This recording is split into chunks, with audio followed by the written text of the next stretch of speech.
This hearing of the Senate Foreign Relations Committee will come to order. Secretary Blinken, welcome back to the committee, of which you have a long history with, so we appreciate you being with us again.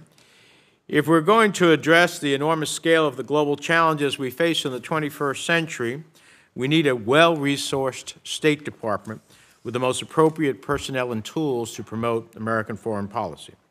From the horrific Russian invasion of Ukraine to increasing violence in the Eastern Democratic Republic of Congo and a tenuous peace agreement in Ethiopia, to multiple failed states and active civil wars in the Middle East and North Africa, to the migration crisis caused by dictatorships, waves of criminal violence in Mexico and Central America, and the tragedy in Haiti, to food insecurity, severe natural disasters, and extreme heat exacerbated by the climate crisis, as well as the continuing issues related to the pandemic.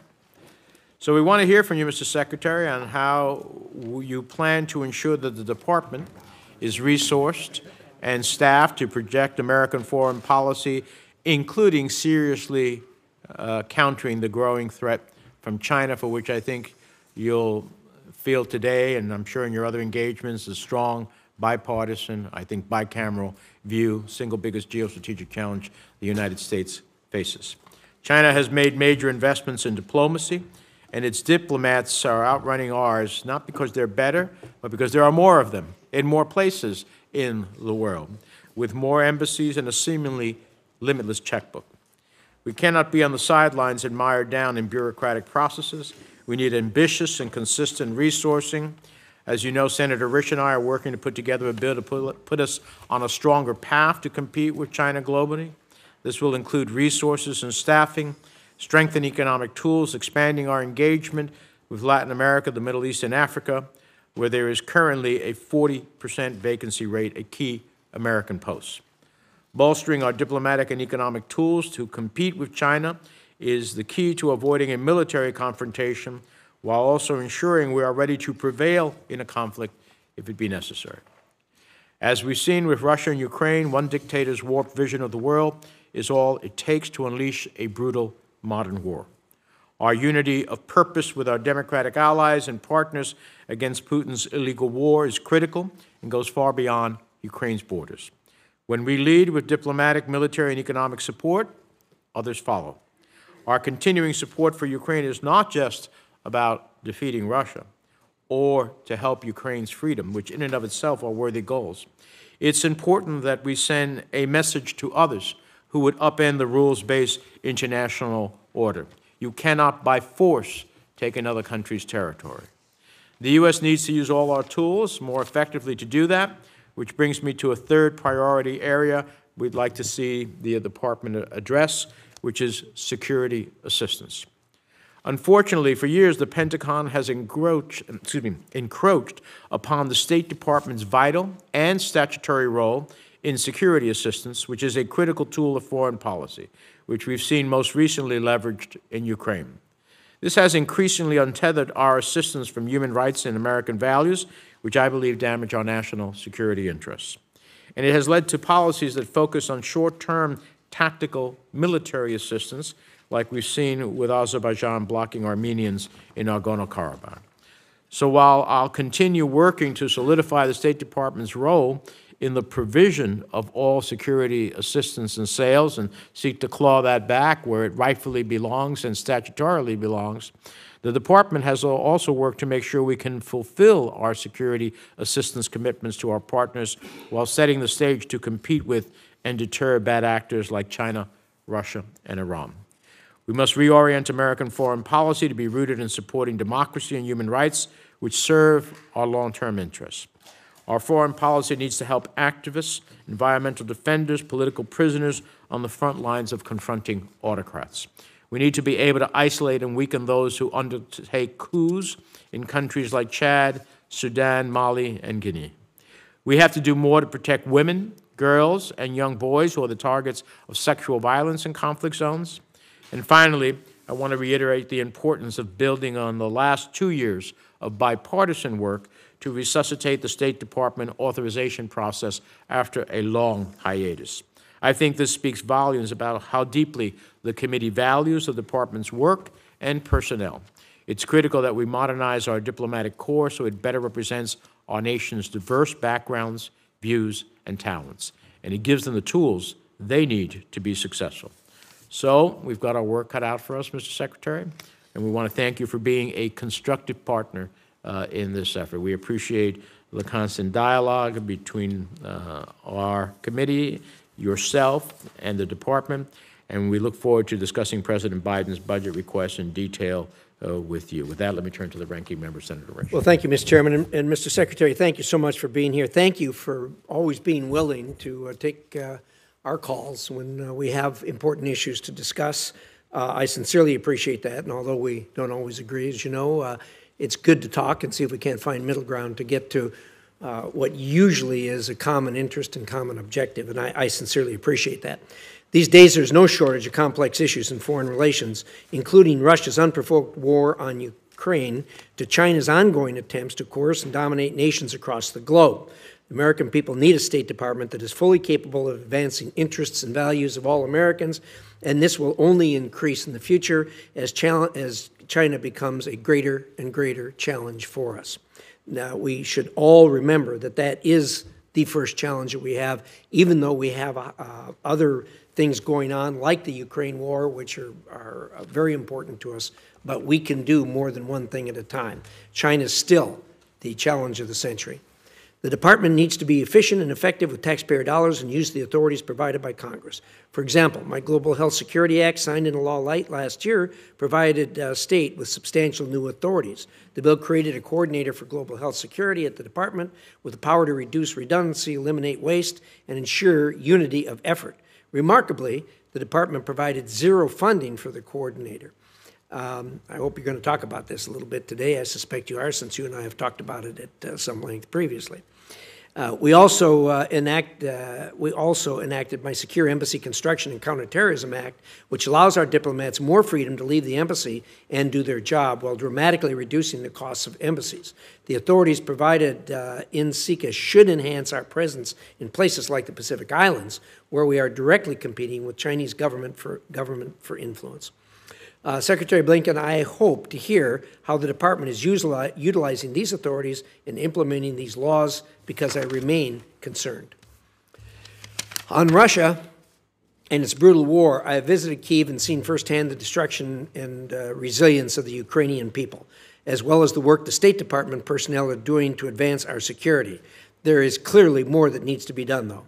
The administration should stop its dithering and follow the lead of allies like Poland and send the F-16s. I don't want to see this administration push for a ceasefire in December, because not enough is being provided now. It's important that the help be provided now. Also, while I have consistently advocated for giving Ukraine more of the systems it needs to win, I've also been clear that we must conduct rigorous oversight to ensure that our aid is effective, as well as transparent and accountable to the American taxpayer. I've had direct conversations with President Zelensky about this, and he knows that we're serious about this. We should increase embassy staffing and enable our diplomats to get out and conduct more oversight of the assistance dollars. More personnel are needed for end-use monitoring of critical weapons systems. And Washington needs to stop telling our team in Ukraine when and where they can go to monitor this. There are currently 64 ongoing or planned audits and reports on U.S. assistance in Ukraine, and so far there has been zero evidence of illicit weapons transfer or misuse of taxpayer dollars. Turning to the Indo-Pacific, I have long said we need better resourcing. I welcome the department's request for increased funding. However, I remain concerned this money will be directed towards promoting the Democrat Party's progressive priorities rather than actually countering China, which is the primary objective. The Biden administration must tell Congress what all this money is for. Right now, without further details, it looks like slush funds for the administration's desires. On Taiwan, I'm troubled, but not surprised that the budget request lacks robust security assistance for Taiwan. Relegating Taiwan to a sliver of $16 million in total FMF funding is unserious and frankly offensive, given the threats emanating from China. Relatedly, in the Middle East, it's clear that the administration is failing to compete with China. I just returned from the region, and the administration's policies across the board have created great concerns for our partners there. Our partners continually point to an Iran policy that undermines their security, an Afghanistan withdrawal that makes them doubt American commitment, this administration's slow embrace of the Abraham Accords, and increasingly restrictive arms sales, all evidence, they argue, of a retreating America. It's difficult to persuade them otherwise in the face of the evidence. The recent deal between Saudi Arabia, China, and Iran proves the U.S. is sitting on the sidelines. Instead of fixing its approach, the administration blames our partners for this outcome. After all, great power competition is global. As a nation that has fought in both Europe and Pacific, we can walk and chew gum at the same time.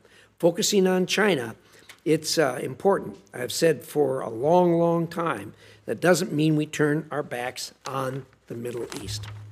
Finally, as you've just returned from Africa, I'd like to hear how you plan to deliver on U.S. commitments on the continent, including those made at the U.S.-Africa Leaders Summit. We can only deliver if we have sufficient personnel and tools to conduct our diplomacy and development effectively. Many issues. I have no doubt you're up to the task of explaining them all to us in detail. Thank you, Mr. Secretary. Thank you, Mr. Chairman. Thank you, Senator Risch. Mr. Secretary, we'll turn to you. Your full statement will be included in the record without objection. And you got a lot to cover, so I don't want to ultimately constrain your time, but we do want to have a conversation with you. So please, you can commence. Well, thank you very much, Chairman Menendez, Ranking Member Risch, committee members. Very good to be with you today, as always. And thanks for the opportunity to speak to the administration's proposed FY24 budget for the State Department and the Agency for International Development. We meet at an inflection point, and I think that's reflected actually in what both the Chairman and Ranking Member said. The post-Cold War world era is over, and there is an intense competition underway to determine, to shape what comes next. The United States has a positive vision for the future, a world that is free, that is secure, that is open, that is prosperous. The budget that we're putting forward will help us advance that vision and deliver on issues that are important to most of the American people by preparing us to engage effectively two broad sets of challenges. The first set is posed by our strategic competitors, the immediate acute threat posed by Russia's autocracy and its aggression against Ukraine, and the long-term challenge from the People's Republic of China. The second set is posed by some shared global tests, including the climate crisis, migration, food and energy insecurity, pandemics, all of which have a direct impact on the lives and livelihoods of Americans, as well as people around the world. With this committee's leadership and support across two State Department authorization bills, the United States is in a stronger geopolitical position than we were a couple of years ago. We've drawn enormous power from investments we've made in our own economic strength and technological edge at home, including through the Infrastructure Investment Act, through the CHIPS and Science Act, through the Inflation Reduction Act. Our unmatched network of alliances and partnerships has never been stronger. We're expanding our presence in critical regions like the Indo-Pacific, and we're leading unprecedented coalitions to confront aggression and address humanitarian crises around the world. The President's FY24 budget request for the State Department and USAID meet this moment head-on. The budget will sustain our security, economic, energy, and humanitarian support for Ukraine to ensure that President Putin's war remains a strategic failure. The budget will also strengthen our efforts to outcompete the PRC. President Biden and I share the Chairman and Ranking Member's commitment to the Indo-Pacific, which is why this proposal asks for an 18% increase in our budget for that region over FY23. The budget contains both discretionary and mandatory proposals for new innovative investments to outcompete China, including by enhancing our presence in the region and ensuring what we and other fellow democracies have to offer, including things like maritime security, disease surveillance, clean energy infrastructure, digital technology, is more attractive than the alternative. The budget will help us push back on advancing authoritarianism and democratic backsliding by strengthening democracies around the world, including through supporting independent media, countering corruption, defending free and fair elections. And it will allow us to pay our contributions to international organizations because we need to be at the table wherever and whenever new international rules that affect the livelihoods of our people are actually being debated and decided. The budget will allow us to continue leading the world in addressing global challenges from food and energy insecurity to climate and health crises. And on that last point, we're celebrating this week, the 20th anniversary of PEPFAR, I think one of the greatest achievements in our foreign policy in recent decades, which has helped save 25 million lives around the world. This budget will help us continue the fight against HIV/AIDS while advancing global health security more broadly through a new Bureau of Global Health Security and Diplomacy, which I look forward to working with Congress to establish this year. The budget will advance our efforts to modernize the State Department, including by expanding our training float, updating our technology, carrying out diversity, equity, inclusion, and accessibility initiatives, including to make our overseas missions more accessible. I'm grateful for the progress that we've already made together, including Congress's support in updating the Secure Embassy Construction and Counterterrorism Act and Accountability Review Board, which gives us more flexibility to open new missions and to better manage the risks that our people face around the world. We know there's more to do, and we're looking forward to working with Congress to accelerate modernization efforts so that the Department can better attract and retain and support our first-rate workforce as they advance our interests in what is a complex and fast-moving landscape. Finally, the budget will further a priority for me, and I know for many of you, and that is supporting Enduring Welcome, our whole-of-government effort to resettle our Afghan allies. Keeping our promises to those who serve with us remains an unwavering priority. This budget will help us continue to make good on that commitment. Mr. Chairman, as you referenced, when I began this role, I committed to restoring a real partnership with Congress as an equal partner in our foreign policy making, and I really value tremendously the work that we've done together, the engagements that we've had, Mr. Chairman, Ranking Member Risch, and look forward to continuing those, and also to working on this budget together as we move forward in the months ahead. So thank you very much for having me here today. All right. Thank you, Mr. Secretary. The committee will be in order. The committee will be in order. Committee will be in order. The committee will be in order. The committee will stand in recess until the police can restore order. If you don't like the Chinese proposal.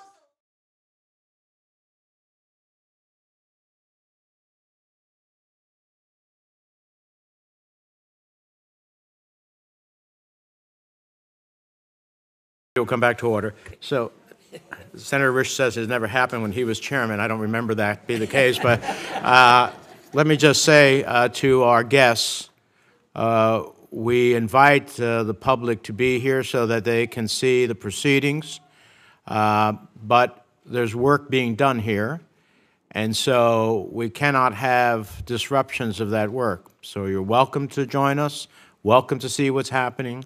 I didn't say anything when you lifted your signs, but once you break into a public outcry, you disrupt the proceedings. That is not democracy in action. So we'll continue. Mr. Secretary, we'll start around with 7 minutes. Thank you for your statement. We just saw that Xi Jinping is doubling down on his commitment to support Russia's Vladimir Putin.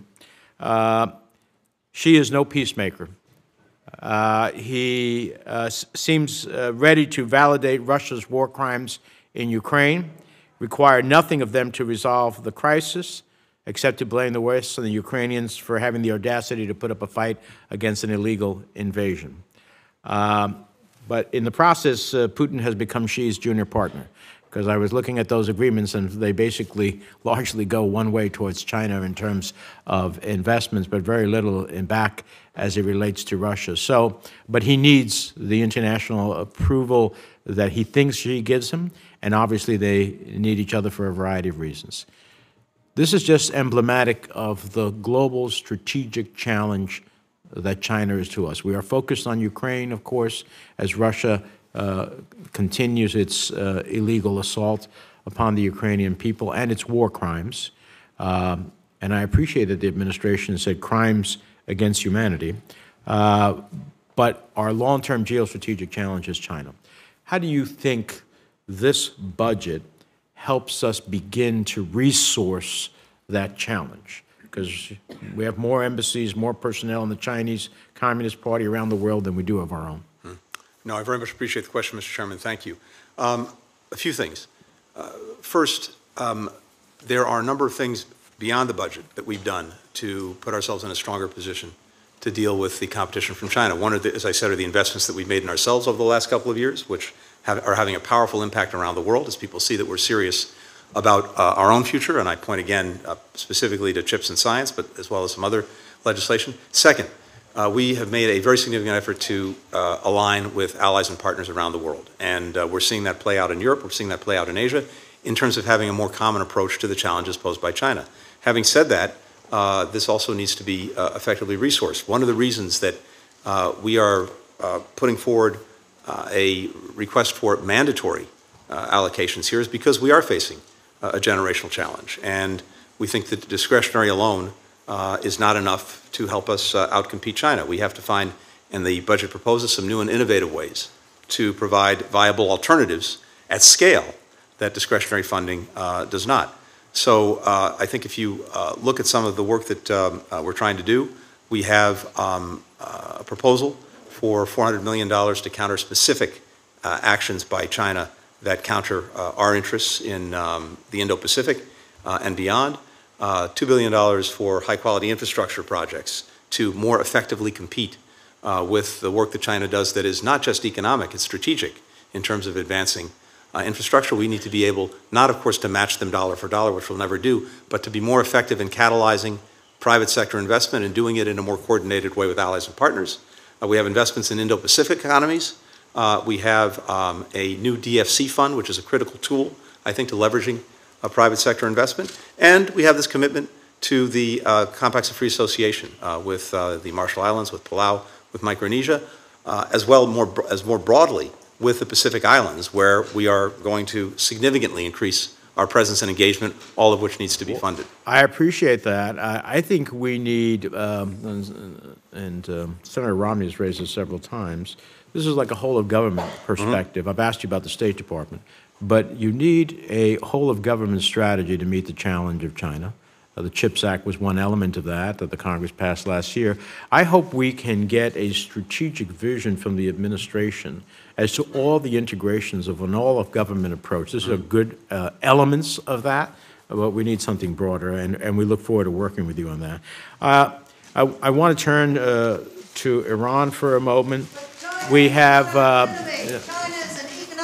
the committee stand in recess.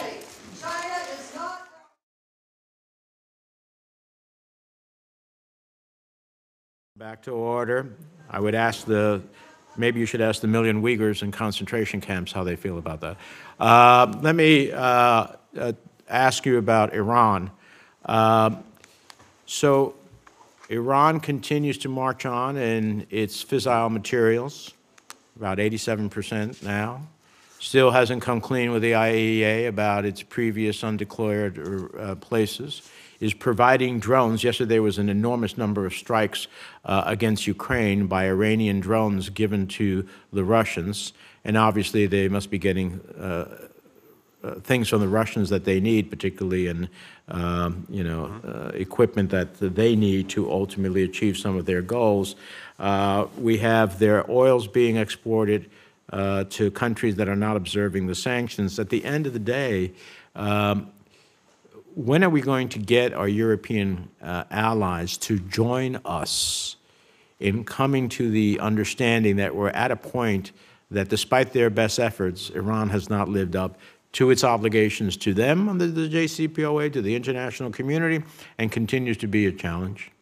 Mr. Chairman, I actually think they're at that point. Are they ready to multilateralize sanctions with us? So, two things. One is, as a result of the effort to get back into mutual compliance with the JCPOA and the fact that Iran rejected what was put on the table by the European Union, by France, by Germany, by the United Kingdom, as well as us, and actually supported at the time by Russia and China, I think that has demonstrated to our partners in Europe that Iran was not serious about genuinely re-engaging on nuclear diplomacy.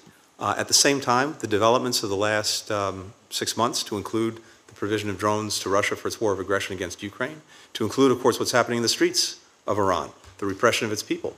All of that has further concentrated minds in a significant way, including in Europe. We have taken increasingly coordinated actions together with our partners, particularly with regard to sanctions. We continue to do that. We are pushing back with them on the provision of drones and other technologies to Russia, including seeking to break up the networks trying to get at the dual-use items that go into the the manufacturing of these drones.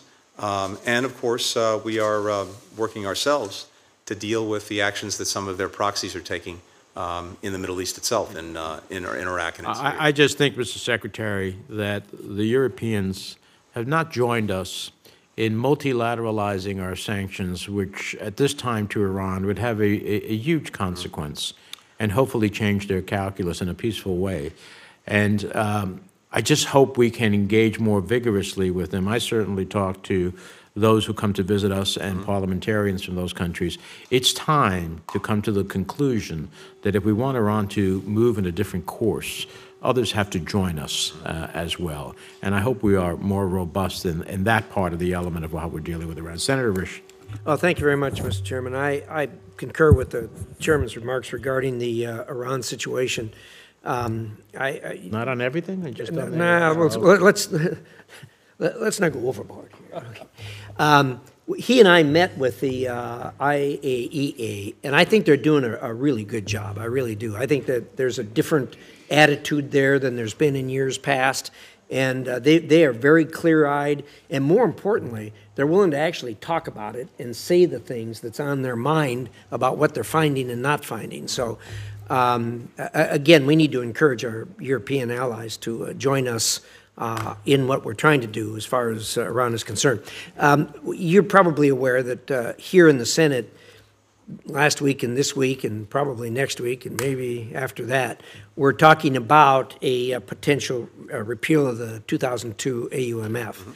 And there's legitimate differences of opinion on this as to whether it should be done completely, whether it should be done partially, and that's all well and good, and we're debating it. Included in that, however, is an attempt to repeal the 2001 AUMF. And I've got a few questions I want to ask you about the 2001 AUMF, and these are just 2001, not the 2002. So the first question I have is the administration currently using the 2001 AUMF legal authorities? We are. Second question I have is, in the absence of a new AUMF to replace 2001, is it a vital authority? In the absence of being able to replace it with something to rely on, yes, it is.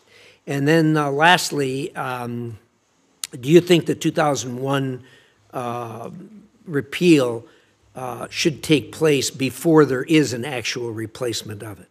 I would hope that if we're moving in that direction, we do this concurrently, which is to say there shouldn't be any gap between the potential repeal of the 2001 authorization and a replacement. We are fully prepared to work with Congress on finding a way, if that's the direction you take, to repeal but replace 2001 with something, if that's the direction of Congress, that is focused, appropriately targeted. But as it stands, we continue to rely on it to make sure that we're protecting the security of Americans who remain under threat from Al-Qaeda, from ISIS-K. Well, I appreciate that, and Stop funding the oppression of the public. Meeting will come to order. The 3.8 billion. Meeting will come to order. It's nothing. Meeting will stand in recess until order is restored.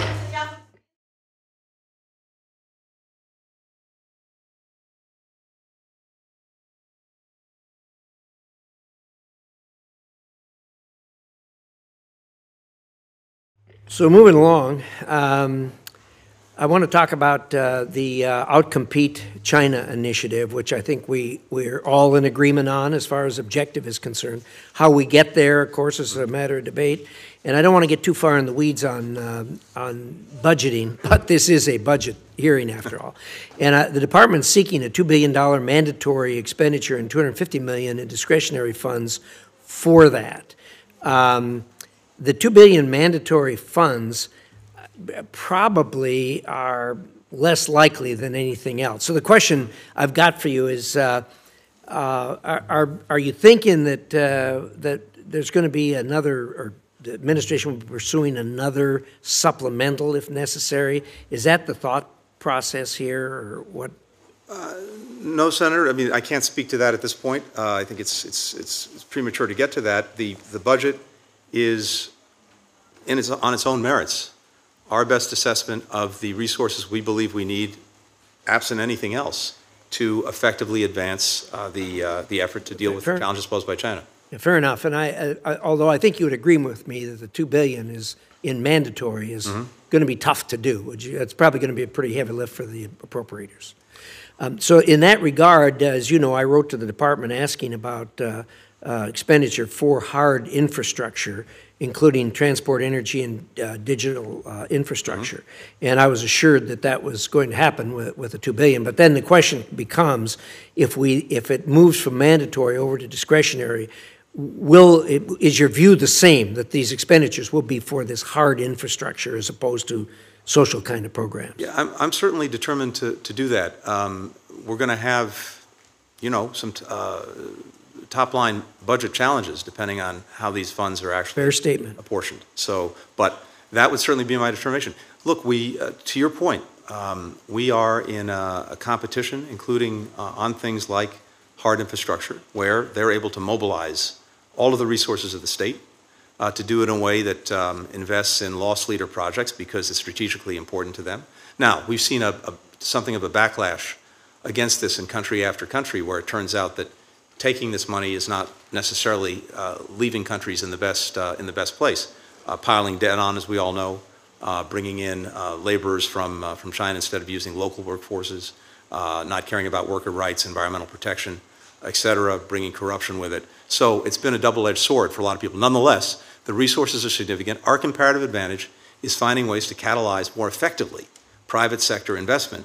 We need to be able to do that by putting some of our own money down, equity down. One of the tools, by the way, that you all know so well because you've been instrumental in helping to shape it is the Development Finance Corporation. And we also think it would be very useful to change the way that its equity participation is scored, which makes it very hard for it to provide as much equity investment in projects as it otherwise would. It's the greatest guarantor to others coming in on projects to see a little bit of money on the table from the government. The DFC is an important vehicle for that. I appreciate that.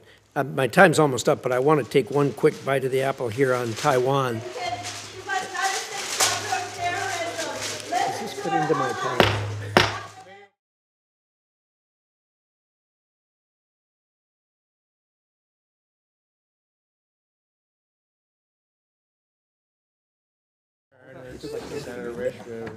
I noticed, Mr. Chairman, Mr. Ranking Member, it doesn't seem to be directed at you.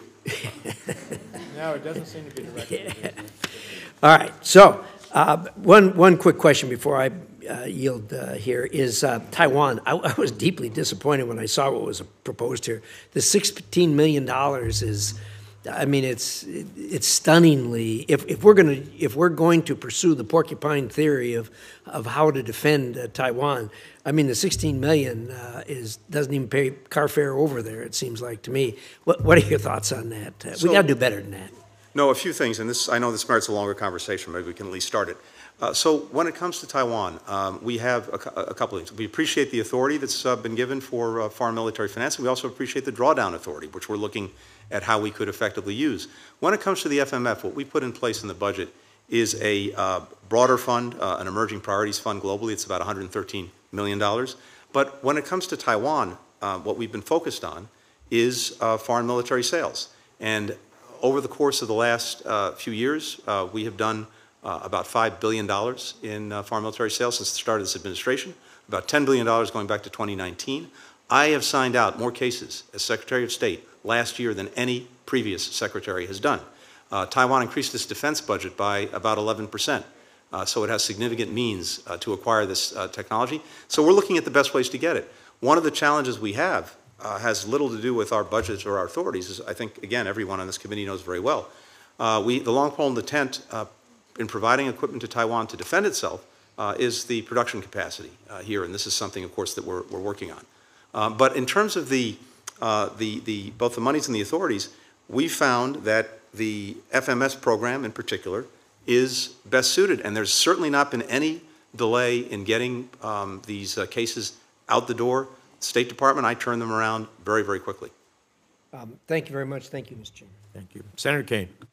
Thank you, Mr. Chair. And Mr. Secretary, welcome back. I want to focus on the Western Hemisphere. The administration's budget request is for $2.7 billion in funding for the hemisphere, and that's a $430 million or 21% increase from the FY22 actual levels. Just a couple of highlights. The largest country or regional level recipients are Central America, $979 million, Haiti, $292 million, and about $275 million is intended for hemispheric efforts to manage migration. In the Central American area, one of the challenges we have is we would like to invest to deal with root causes of immigration, promote stability, economic development, but many of the government partners in that region are not reliable partners. So how do we make an investment of that size, $979 million, or any sizable investment when the partners, the governments there are not reliable? Yeah, I very much appreciate that, Senator. And the short answer is by, as necessary, working around the governments when we don't have effective partners. Yes, we've got about $1 billion requested in aid for Central America. We have, of course, laws and regulations to ensure that the money is not diverted, for example, to corrupt actors. But at the same time, we want to make sure that it's used effectively to do the things that we want to do, including getting at some of these root causes. Vice President Harris led a major and very successful effort to generate significantly more private sector investment in Central America, a call to action that's produced over $4 billion in commitments from the private sector to invest directly in projects in Central America, which will create opportunity, create jobs for people, and give them, in that sense, a greater opportunity to stay, not to take the hazardous journey to the United States. Now, these things take time to realize, as you know, but we have a lot of work that's going on there. And again, this is not going to the governments. It's going to the private sectors. It's going to implementing partners in terms of our assistance. We would like to be able to work as closely as possible with governments, but unless and until we're satisfied that we can do that in a way that doesn't result in the taxpayers' money being ill-spent, we're going to continue to work directly with NGOs or with the private sector. Let me just, on the NGO point, for my colleagues and to put it on the record, I'm sure you're grappling with it. Several countries in Central America have either adopted or are considering adopting very stringent laws against foreign NGOs. So some of the very partners with whom we might be able to effectively serve people in the Northern Triangle and other nations are now kind of getting cracked down on by the governments, and this affects not only the NGOs, but even USAID's ability to work with partner agencies. Talk about the impacts of these laws and how you and USAID are attempting to deal with that challenge. No, you're exactly right, and we've seen that some of these laws are ripped from the playbooks from Russia, China, and other places. Committee will stand.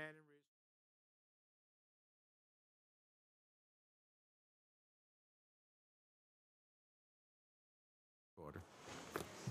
Please. Thank you. No, you're exactly right. As I said, as you said, we've seen different countries, including in our own hemisphere, put forward some of these laws that, in very onerous ways, restrict and in a practical manner actually end up crippling some of the NGOs and their ability to operate. So in some nations like Nicaragua, we're not just cracking down on NGOs, but kicking them out of the country. Yes, right? in effect, putting them out of business entirely. That's exactly right. This is also very much part of our own engagement, part of our own diplomacy, and part of the conversation that we have with other countries in the hemisphere who may have better relations with some of these countries than we do, to press them to use the influence that they have to make sure that that space remains open and doesn't get shut down.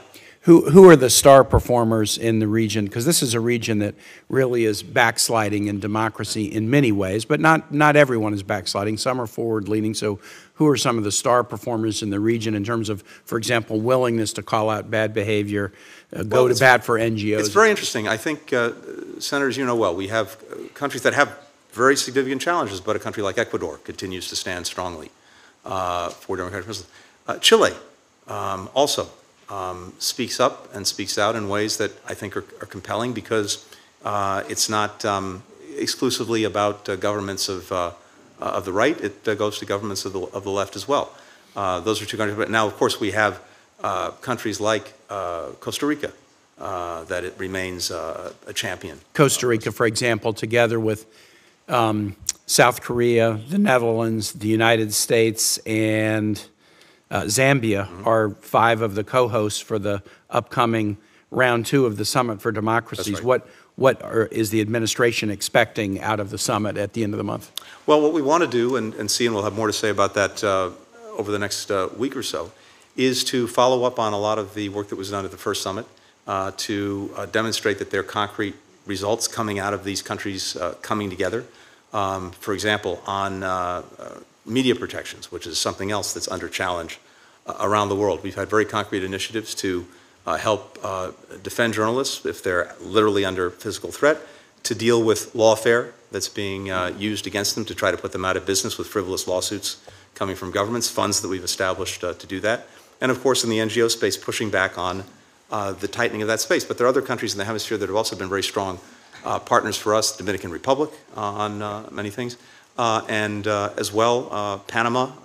So while trends have been moving in some directions, I think we continue to see some strong partners that we have a real incentive in working with and trying to bolster. With a minute left, let me ask you about Haiti. Obviously, we want to engage with other nations. I was in the region recently, a lot of concern about the security situation there. There has to be something to stabilize the security situation before you could get into any meaningful political reform talks, elections, et cetera. Those are not going to happen easily with a security situation that is unstable. Talk a little bit about the U.S. efforts to work with others to promote increased stability in Haiti. So we have gangs running amok in Haiti and dominating important parts of the capital, Port-au-Prince, as well as other major cities, including ports, transportation networks, terrorizing people in their daily lives, but also, in many cases, aided and abetted by political figures and other leaders who use them for their own purposes. We've been trying to break that nexus, including by sanctioning leaders who we believe are supporting these gangs, to try to break that up. At the same time, we've been working hard to try to bolster the Haitian National Police, along with a number of other countries, so that they can provide the basic security that the state is supposed to be in the business of providing. It is challenging. The HNP is very challenged, but we're engaged along with Canada and some other countries in trying to bolster them up. As you know, there's a very active discussion going on now about whether some sort of international support is needed to really manage the insecurity that Haitians are facing to get to an election, which Haiti needs because it's basically running out of legitimate actors at this point. Under present circumstances, would be very, very difficult, if not impossible, to hold. So it's something we're very actively working on. The Security Council is also focused on this and seized with this. But I don't want to minimize the challenge. The insecurity, mostly as a result of gangs dominating the situation, is a big problem. Mr. Chair, I yield back. Thank you. Thank you. Senator Ricketts. Thank you very much, Mr. Chairman. Thank you, Mr. Secretary, for being here today. I want to start by talking about the United Arab Emirates. As you're aware, in January of January 17th of 2022, the Houthi-backed rebels, or the Houthi rebels backed by the Iranians, launched missiles and drones at Abu Dhabi and killed 3 people, injured 6 others. In our visit there last month, the number of officials in the UAE treated this like their 9/11. They said those words specifically, this was our 9/11. And what they relayed to us was that they're unhappy with regard to the administration's response, that President Biden didn't call. There was a weak response from the United States. In fact, I think it was reported later that you later called Crown Prince Mohammed bin Zayed and apologized for not having a stronger response. And I can tell you, a year later, they are still very mad that if you did indeed call to apologize, it did not do the trick, because they are still very, very unhappy. So instead of having the opportunity to talk about how we could strengthen our relationship with the UAE and how we might be able to make sure that we've got a strong relationship versus the Chinese Communist Party, we were instead lectured about this fumbled in diplomacy. And again, this just leads to our allies in the region looking for other help. And we've seen that recently, for example, with what the CCP is doing. Obviously, we've all read in the newspapers about Saudi Arabia and Iran agreeing to establish diplomatic relations with the help of the CCP brokering that deal, which I think we all agree makes us look bad. So, first of all, let's just start with, how did it happen that we didn't call the Crown Prince and have President Biden call him. I don't expect that that would be President Biden who would be thinking those things up. That shouldn't somebody on his team be telling him, hey, you need to give Sheikh Mohammed bin Zayed a phone call? Senator, thank you. In fact, I spent, not just on the phone, I spent 2.5, 3 hours in person with Mohammed bin Zayed actually in Morocco. This goes back to last year. We had a very lengthy discussion about this moment. And I agree with you that for our Emirati partners and friends, this was a profound moment. And I certainly heard from him what you just shared, the concern that we had not adequately engaged them. Now, I will tell you that other partners in the government did reach out immediately to our counterparts, in my case, the foreign minister. If you ask the Secretary of Defense, he will tell you about the assets that we deployed immediately to bolster the Emirates' security. He'll tell you as well that the technology that was used to shoot down the incoming was American technology that we provided. Nonetheless, I'm deeply sensitive to the way this was perceived by our friends, and my own conversations with MBZ made it clear that we understood and that we would be with them and stand with them against threats to their security. Since then, we have been working on negotiating a strategic framework agreement to, in very concrete ways, address some of the concerns they have, to answer some of the questions they have about their security. And we've done a lot of work on that and made, I think, some very, very good progress. We've worked very closely together in building out the Abraham Accords. We started something together called the Negev Forum, along with Israel, with Bahrain, with Morocco, with Egypt, that we all took part in. We put something together that I think is going to bear very good results, bringing together the Emirates, Israel, India, and the United States, something we call I2U2, to jointly invest in infrastructure projects, and the first ones are going forward in India. We've made clear that in terms of some of the weapon systems that they seek for their security, we are fully prepared to move forward. These are systems that they started to discuss previously. They pushed the pause button. We said we'd welcome pursuing these conversations, including the F-35s. So I think there are a whole variety of things that are going on in the relationship to demonstrate the seriousness that we attach to the partnership and our commitment to it. Yeah, well, I appreciate that, and it's an important relationship.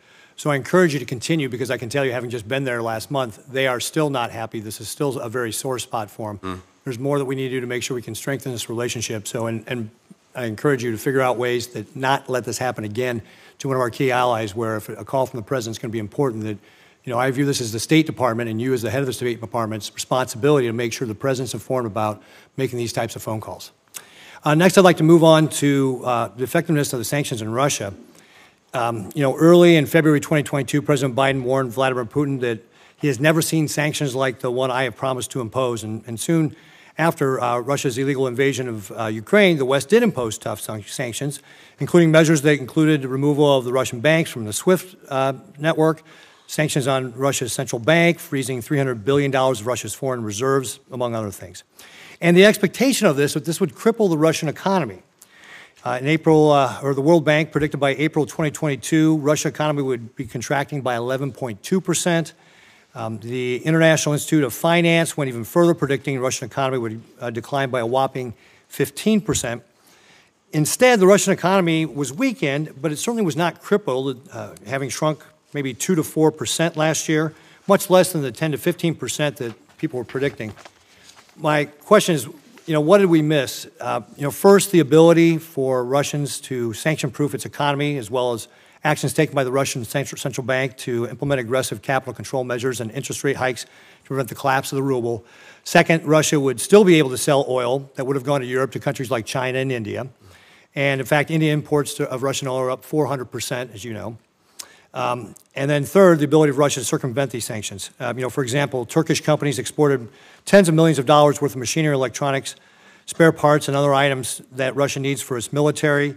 Countries that border Russia, like Armenia, Azerbaijan, Belarus, Kazakhstan, Kyrgyzstan, Turkmenistan, Uzbekistan, have become primary importers of dual-use goods from the West and then reselling them in Russia.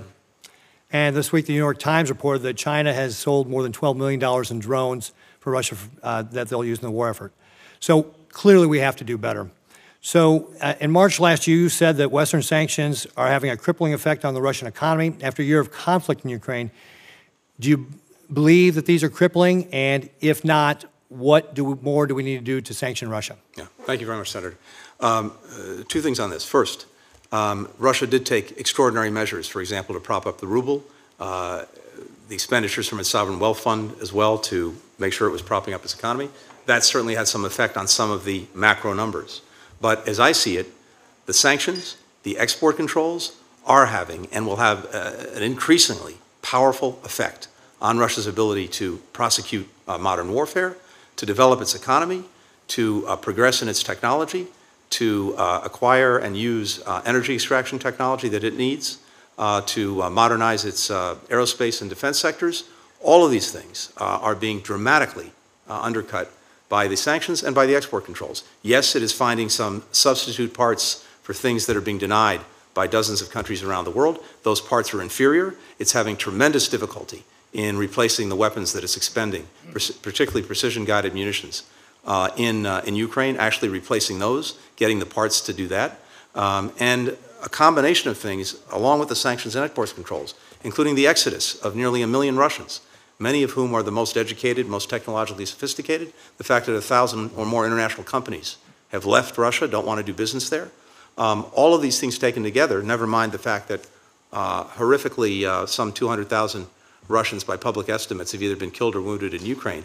All of these things will have growing and powerful effects on Russia's ability both to continue to have a modern, effective military and to have a modern, effective economy going forward. So I have no doubt about the powerful impact of these sanctions. Do we need to do more, though? We are working every single day, not just us, but in very close coordination with dozens of countries around the world. The European Union has now done, I think, 10 different sanctions packages on Russia. This is something no one would have expected. We have ourselves continue to look at the different actors that we can go after, the different sectors that we can go after to have an impact. And I think, again, you're going to see this increasing. They are having tremendous difficulty replacing the equipment that they've been using up. And they are looking, you're right, they are looking at different places around the world, but it's not at all the same as what they had before. Thank you. Senator Merkley. Thank you very much, Mr. Chairman, and thank you, Mr. Secretary. We've just witnessed a 3-day bro fest with Putin and Xi celebrating authoritarian power. China certainly running over the top of Hong Kong, and of course we're very concerned about its threat to Taiwan. Russia assaulting Ukraine and trying to take it in just a brutal display of force. How much should the American public be concerned about the way these authoritarian leaders are approaching the world? Well, on one level, this is no surprise. Both countries have very different worldviews than our own. They may find common cause in opposing the worldview that we and so many other countries around the world seek to defend and advance. Before the Russian aggression against Ukraine, you'll remember that they had President Xi and President Putin had a meeting in which they declared a partnership with no limits or limitless friendship, depending on how you translate it. And to some extent, we continue to see that play out. I think in many ways with Russia now as the very junior partner in this relationship, but a partner that may serve some interests that China has. But what we've done at the same time is to make a major reinvestment, rejuvenation, re-energizing of our own alliances and partnerships. And we now have much greater convergence than we had a couple of years ago on how to approach both of these challenges. You see that in the coalition that's come together to oppose the Russian aggression against Ukraine, both in terms of the support for Ukraine and the pressure being exerted against Russia. You see that in the work that countries are doing together to deal with some of the challenges that China poses. We have with European partners, Asian partners, much greater convergence on everything from investment screening mechanisms to export controls to outward investment. Thank you, and I'm quite impressed by the way we've responded. But I do think that the circumstances regarding Hong Kong, Ukraine, and China's use of high tech to suppress the Uyghurs are very appealing strategies to many authoritarian leaders. And we have decades ahead in which we're going to be struggling for the vision of democracy and human rights versus the authoritarian power. One of the things that both Russia and China have been engaged in is transnational repression. And last week I introduced a bill with Senators Rubio, Cardin, and Haggerty, a comprehensive bill. You may not have had a chance to look it over yet, but certainly it's trying to lay out a roadmap for us to respond to transnational repression. And I just want to keep raising this as a growing threat to citizens inside our own country, and also the concern about how they are working to extradite people back to China or Russia with grave consequences. Yeah, we very much share that concern and really welcome working with you, the other members, on that legislation. I will be leading a congressional delegation to Vietnam and Indonesia here shortly at the beginning of April, and we'll be going to Jakarta to have conversations with ASEAN, given that that's where their capital is right now. And how do you evaluate how successful ASEAN will be in being a significant part of the structure that kind of resists Chinese expansionist power? I think we're seeing increased concern among a number of countries in ASEAN for some of the exertions of power and influence that China is displaying, particularly, for example, when it comes to the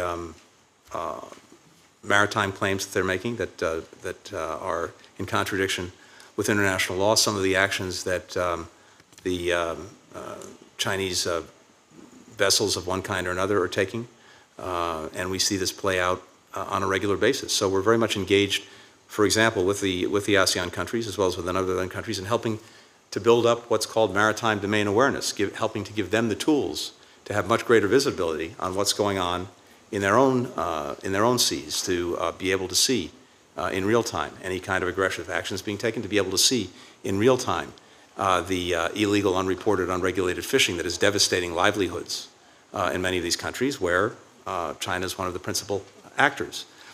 So I think you're seeing a real significant awareness of some of these challenges, and we're taking practical steps to try to help countries address it. Thank you. I'm going to shift to Central America. A few years ago, I went down with Tom Carper to assess the challenges, and we found the 3 C's, if you will. We found the cartels, we found the corruption, and we found climate change, all driving really a disintegration of the economy and livability, which were driving factors of folks deciding to take the risky journey north. We have a new opportunity with the new president, well, not so new now, but of Honduras, President Castro. How's that going? We've been engaged with President Castro under administration. I think, by the way, as you know, the former president of Honduras is awaiting trial in the United States for corruption, among other things. We're working to engage these governments, whether it's Honduras, whether it's Guatemala, whether it's El Salvador. There are challenges posed by some of the policies that the governments are pursuing, but we're working to find ways to engage with them on issues of clearly mutual concern to us. So we're working on that on a regular basis. Well, it's always helpful to have a new opportunity, but it's very difficult for a president alone to change policy when things are deeply embedded and the cartels are very embedded, and corruption is very much there, and climate change is not going away. So a lot to overcome. Going across to Burma, I led a congressional delegation years ago when Aung San Suu Kyi invited us to come and see that there was nothing to hide, and then at the last moment, she and her team blocked our ability to see the some 300 villages that had been burned and razed, and then since then we've had the military take over, and things have been perhaps even worse. and we always hope that there's some kind of path back to democracy, back to some form of human rights, but it's not looking too good. Any ways you can make me feel better about this? I wish that I could, but unfortunately I share your assessment. We have been working since the military takeover to do a number of things, including, of course, first and foremost, stopping the violence, which continues to take place every single day, and that's gotten worse, to release prisoners and to get back on the path of democracy. None of that has happened. We've been working with many other countries to try to exert pressure on the military regime. We have by the way, we have the Burma Act as well, whose passage we appreciate and welcome. We're working to implement it. Part of that goes to the support that we're providing to democratic groups in Burma, as well as ethnic groups that are dealing with the repression coming from the military junta, trying to prepare them effectively for governance. And at the same time, we continue to ramp up economic actions against the regime. We've designated, I think to date, about 80 individuals, some 30 or 40 entities, military leaders, business affiliates, arms dealers, energy companies that are supporting the regime in an effort to exert some meaningful pressure to move them back to the democratic path. You were talking about ASEAN a minute ago. Of course, we've been strongly encouraging the ASEAN five-point consensus for them to actually implement it in a meaningful way. That's been very challenging. In short, I wish that I had something positive or hopeful to say. In this moment, it's an incredibly challenged situation. Thank you. Thank you. Senator Paul. On September 12th and November 7th of last year, I sent letters to the State Department asking for records about coronavirus research that had been funded by the State Department. The State Department refused to comply. When Assistant Secretary Sherman came, I asked her the same question. She didn't seem to be aware that you had been funding coronavirus research, but you are. And I got the "I'll get back to you" line. A couple weeks later, I met personally with you at the State Department and asked you the same question. Will you not divulge to us the records of the State Department's support for coronavirus research, particularly in China? You assured me you would help. We communicated several times over the phone with another Assistant Secretary of State who finally sent us a letter and said, no, we're not going to give you anything. So that's where we stand. And it's my question is, what's the State Department hiding? Why won't you give these records to the American people? Senator, thank you. And yes, I appreciated you raising this when we saw each other a month or so ago.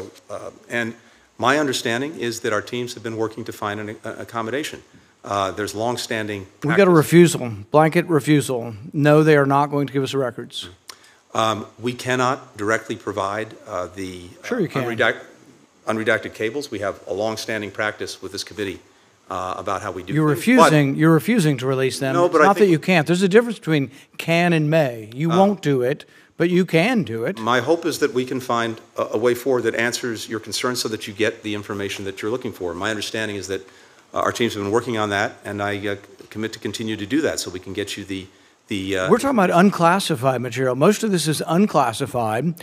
And so we just had a unanimous vote in the Senate and in the House, and President Biden just signed a bill saying he's going to declassify stuff. But if you declassify it and you still hide it from the American people, that's a problem. I mean, we spend all of this time lambasting authoritarians and for lack of transparency. We have these silly networks on TV that are aligned with the Democrat Party saying democracy's under attack. Well, do you think transparency has something to do with democracy? You're refusing to give records on research. Money that went for research. We want to read the research grant proposals. We want to read what the people in Wuhan sent back to the State Department saying they did. Which viruses did they create? Because the thing is it sounds all great. We're going to identify all the viruses of the world. But part of what they do is they take a virus they found 200 feet down in a cave and they mix it with another virus to create a virus that doesn't exist in nature because they say that's how we're going to further identify it. There's a big debate that should be had whether that's safe. To take a virus from 100 feet down a bat cave 12 hours south of Wuhan and take it to a city of 10 million. And yet you won't help us investigate this. You refuse, and it is reminiscent of the countries we criticize for lack of transparency, and yet you sit there and say you're still going to continue to reviews.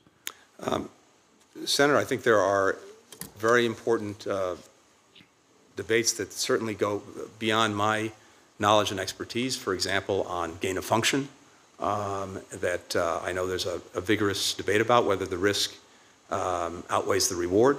I don't have the expertise to know that. But how do we have oversight or investigate it if you won't give us a record? So the program that, in this instance, USAID was involved in was not engaged in gain of function work or gain of function. That's a debate. But and that's your opinion. We'd like to see the records. So Fauci says there was no gain of function in Wuhan, and nobody believes him anymore. You know, again, there's I think an important debate about this. As I recall, during the Obama administration, there's actually a moratorium put on. I know, but it isn't the debate. I don't want to have that debate with you. I only want to have the records. Again, I believe that we can find a way to get you the information that you're looking for. All right, but the last response we have from you is no. So the American public needs to know. I've asked many, many times. I've asked you in person. This is the second time in person. I've talked to 2 assistant secretaries of state, and the writing we get back from you is no.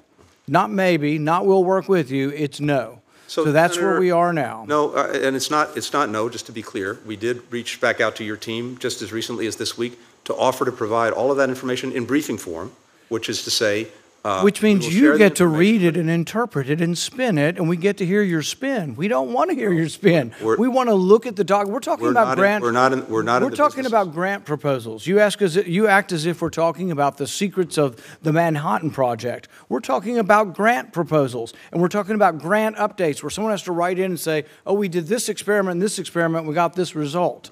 That's what we're talking about. Same thing from NIH. Same thing from HHS. Everybody's hiding it. And it's not even really something to protect the Biden administration. Most of this stuff happened in the previous administration. But I don't get it. Why circle the wagons? Maybe there's nothing to see here, but then it makes the whole world think you're hiding something if you won't give it to us. So just give it to us. It's a bunch of bureaucratic paper that we're looking to sift through to see if there are any clues, because one of the biggest clues we have that they did this is they asked DARPA, and we only know this through a whistleblower, they asked DARPA for money to take a coronavirus and put a furin cleavage site in it to make it more infectious. And lo and behold, that's what COVID-19 is. It looks just like what they said they wanted to create with our money. And we turned them down, but that doesn't mean they didn't do the research. We're looking for research like that they were performing. We're looking for something that may be in their notes that hasn't been public, that hasn't been sifted through. But what we feel is that people at State Department and at NIH and HHS are conflicted. Why? Because if you funded research that somehow is linked to the pandemic or a leakage of that doesn't look so good for the people who funded it. So we see this as a circling of the wagons and a conflict of interest that maybe there are people within the State Department who funded research who are worried that it might be linked to the pandemic. But we can't just accept your spin on it because people there may be self-interested, the people who funded the program. We're just asking to look at the data, but so far it has been no. We've had a few phone calls, but we don't want your spin on it. We want to look at the documents ourselves. We're not providing spin. As I said, I believe we can provide the information you're looking for. We have long-standing practices and procedures in terms of actually providing documents and cables with this committee that we're not prepared to change. But in terms of getting you the information you're looking for, and the only cables we have that are of value, we got leaked to us, or actually they were declassified by the Trump administration. Those cables said, and these were from some State Department folks, and it was amazing. And I don't actually fault anybody for missing it. I'm sure there are thousands of cables. But in 2018 or 17, they were sending cables back saying, holy you know what, they're over here working without gloves in unsafe conditions in a BSL-2 that should be a BSL-4, not a very safe condition, and that's why some of our intelligence people have leaned towards this coming from a lab. Why wouldn't you want to help us? Why wouldn't everybody want to help us? I've seen those cables. You're right, they've come out, and I think what they said, at least as I read them, was that there were concerns based on State Department officials but we only know those because someone had the gumption to declassify them. And I'll end with this because I know my time's up. Mr. Chairman, it takes one signature. He'll give all this stuff to me tomorrow if you'll sign a document, because he says he won't sign it unless the chairman of a committee does it, and he's hiding behind some ruse. There is no law saying this. He could do it if he wants, but he's hiding behind some opinion that his own administration makes the rules to say they won't give it to Congress. But if you'll help me, we can get the information tomorrow. Everything he's saying won't give me, he will give me tomorrow if you'll sign a letter. I appreciate the Senator's time has expired, but I appreciate your concern. I understand that my committee counsel has spoke to your counsel this past Monday, and your counsel followed up with us today, and we are in pursuit of trying to see how you can be accommodated, and I look forward to making that happen. Senator Barrasso. Thanks, Mr. Chairman. Thank you, Mr. Secretary, for being here today. Appreciate it. I want to start with China being labeled as a developing country. Today, I led a group of 21 senators, it's a bipartisan group, introducing legislation to end lending to China through the multilateral development banks. You know, since 2016, China has received about $23 billion from the World Bank and the Asian Development Bank. American taxpayers, we are the largest contributor to these banks. And it's completely unacceptable to me for Americans to be subsidizing loans to China. The administration continues to allow American taxpayer dollars to go to the Chinese Communist Party. I believe it needs to end. Not another dime should be approved. You know, these banks are designed to assist developing countries.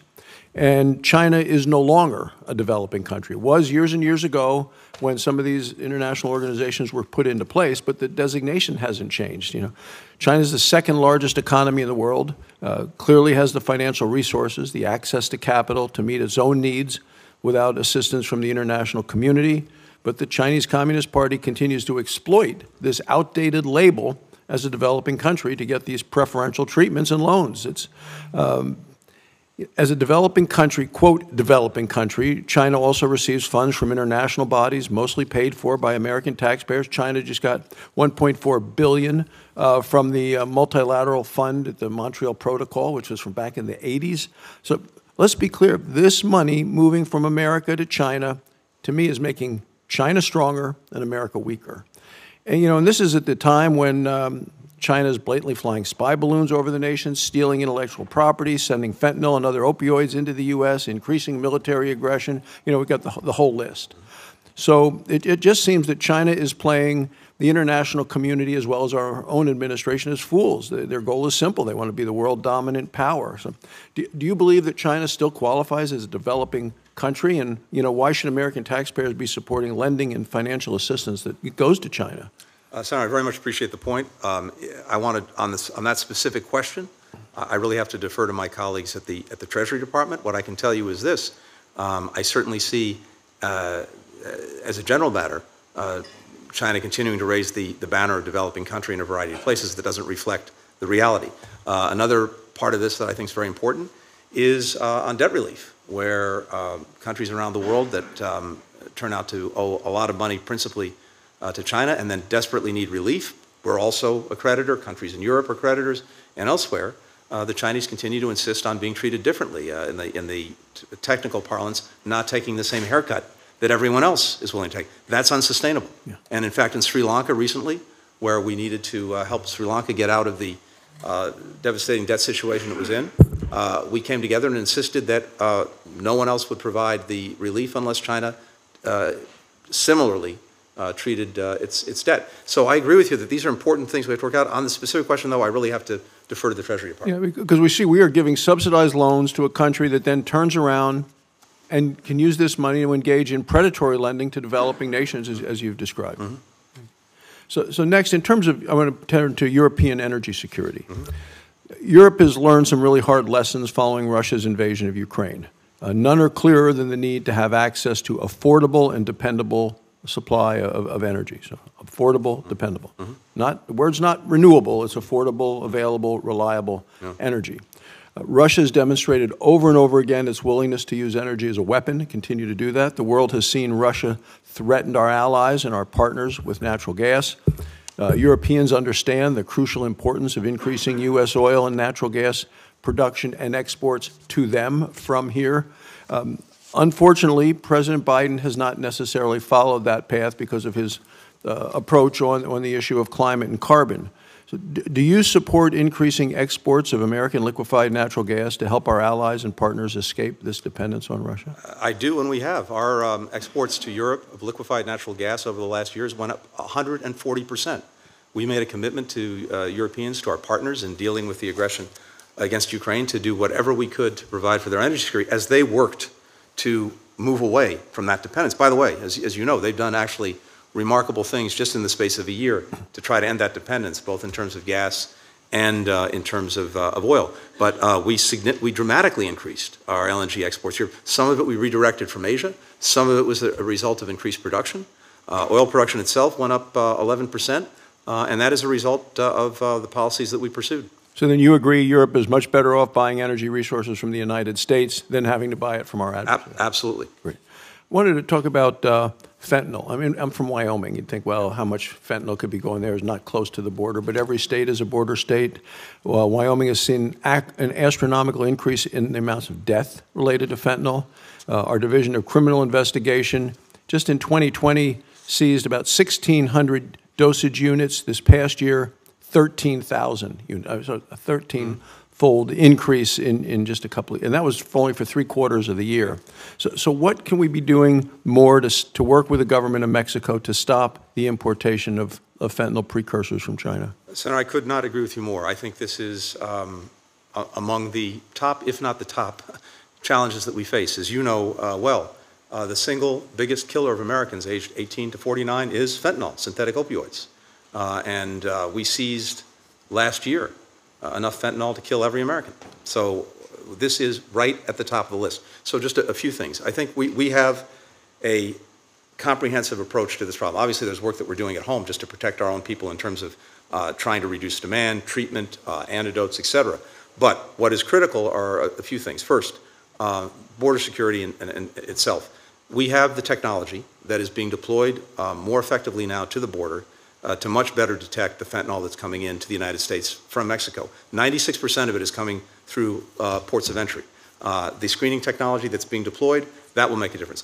We're working with Mexico to disrupt the cartels. Mexico has actually taken, with our support, significant action to arrest and to disrupt the cartels, the criminal enterprises that are engaged in this, to shut down the labs, to go after the leaders.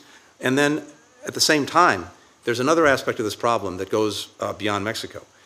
One of the challenges, and it goes to China, among other countries, one of the challenges is the diversion of licit precursors into the illicit production of fentanyl. There is a lot that we are doing to try to rally the world to deal with this problem. And so, for example, voluntary agreements among countries and companies, because the private sector is critical, to share information, to better label products, to make sure that you know your customer when you're shipping a chemical that's legal but then is being diverted. All of these things are making a difference. For the very first time, I just came from the G20 Foreign Ministers meeting. For the first time, the United States got this on the G20 agenda. This is important because those countries, the wealthiest economies in the world, are the very ones, along with their private sectors, that can make a big difference. We're putting all of this together. We have, with the Mexicans, a joint synthetic drug action plan that we agreed to last year that is intensely focused on synthetic opioids, notably fentanyl. By the way, one of the other things that's happening, I'll be quick, is the Mexicans themselves are feeling the brunt of this, which is to say not only have they been a country where this is being made in and shipped through, but more and more Mexicans, unfortunately, are falling victim to synthetic opioids. So their feelings, I've spoken to President López Obrador about this directly. He's seized with this. We are doing a lot in partnership with them to disrupt, to take these cartels down. Let me just end with this, Mr. Chairman, and maybe put this to you in writing. But last week, the U.S. Border Patrol, because you mentioned border security, the Border Patrol Chief Ortiz testified before a House Homeland Security Committee hearing in McAllen, Texas. He was pointedly asked whether or not the Department of Homeland Security had operational control of the border, and the Chief of the U.S. Border Patrol said, no, sir. So, thank you. The only thing I'd just add, if I could, Senator, is just in the case of fentanyl, I'm not speaking to the larger issue.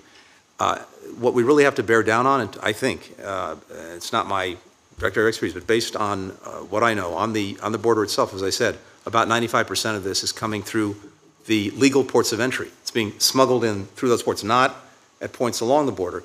We do have technology that's much more effective than we've had to be able to detect it. You know, it's under the seats of cars, buried in trucks. Yeah, we've all had the tour and seen what they've described. Thank you, Mr. Chairman. Thank you.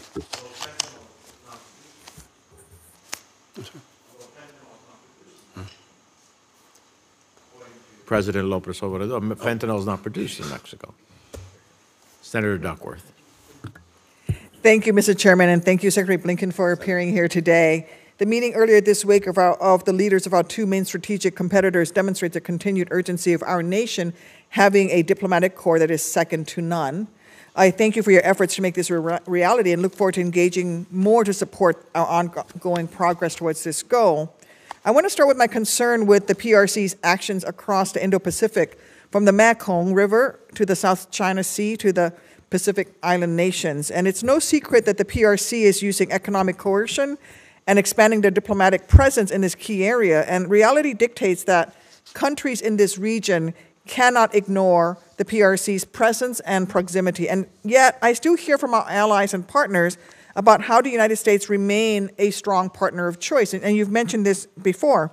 I also hear from Southeast Asian partners specifically about how central ASEAN, the Association of Southeast Asian Nations, is to their regional identity and as a shield against dominance by foreign powers. My colleague, Senator Merkley, mentioned the importance of ASEAN and the roles that it plays beyond an economic organization. For example, the work that it is doing to hold Burma accountable for the fine points concerns. And in February, I led a CODEL to Jakarta to engage with ASEAN as an institution and with the Indonesia bilaterally. There I saw firsthand the eagerness of our partners for more, not less, U.S. engagement, particularly on economic affairs.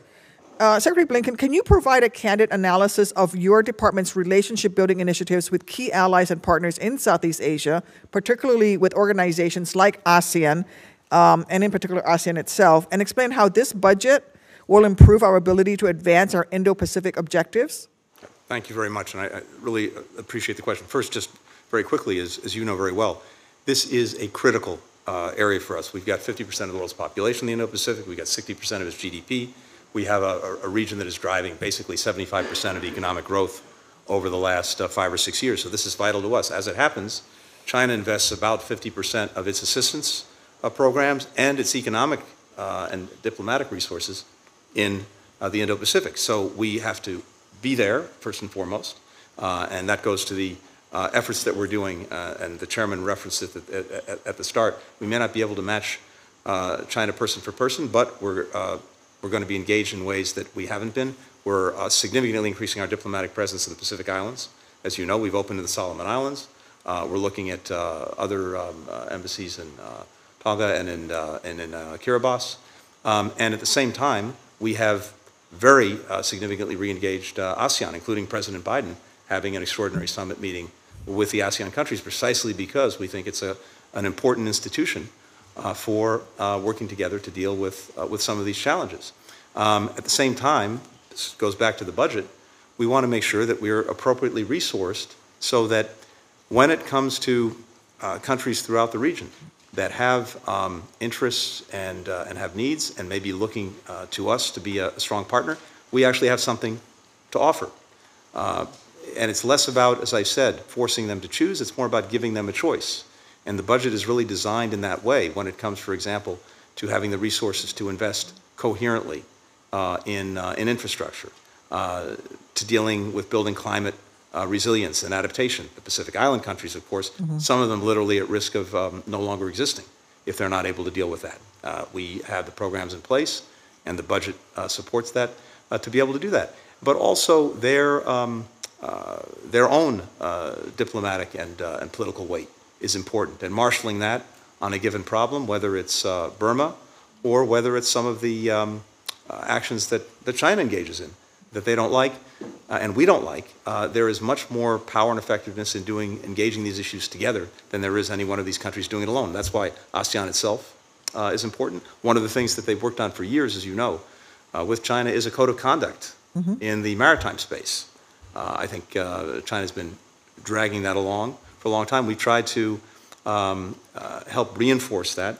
For example, the State Department put out last year the definitive legal analysis of all of the maritime claims to basically help countries push back against some of the egregious assertions by China in their maritime space. In very practical ways, as I mentioned earlier, we're working to give them the tools and resources to have better what's called maritime domain awareness. They have better visibility on their own seas and oceans, for example, to detect illegal, unregulated, unreported fishing, which is devastating economies and livelihoods in a large part of the region. So across a whole series of things, we are working together, and the budget attempts to reflect the importance of that work. Does the budget include an increase to our mission to ASEAN? I don't know if it actually has an increase in what's needed for the mission. I believe that we're appropriately resourced, but let me come back to you on that. And if you've identified any deficiencies, I'm happy to hear them.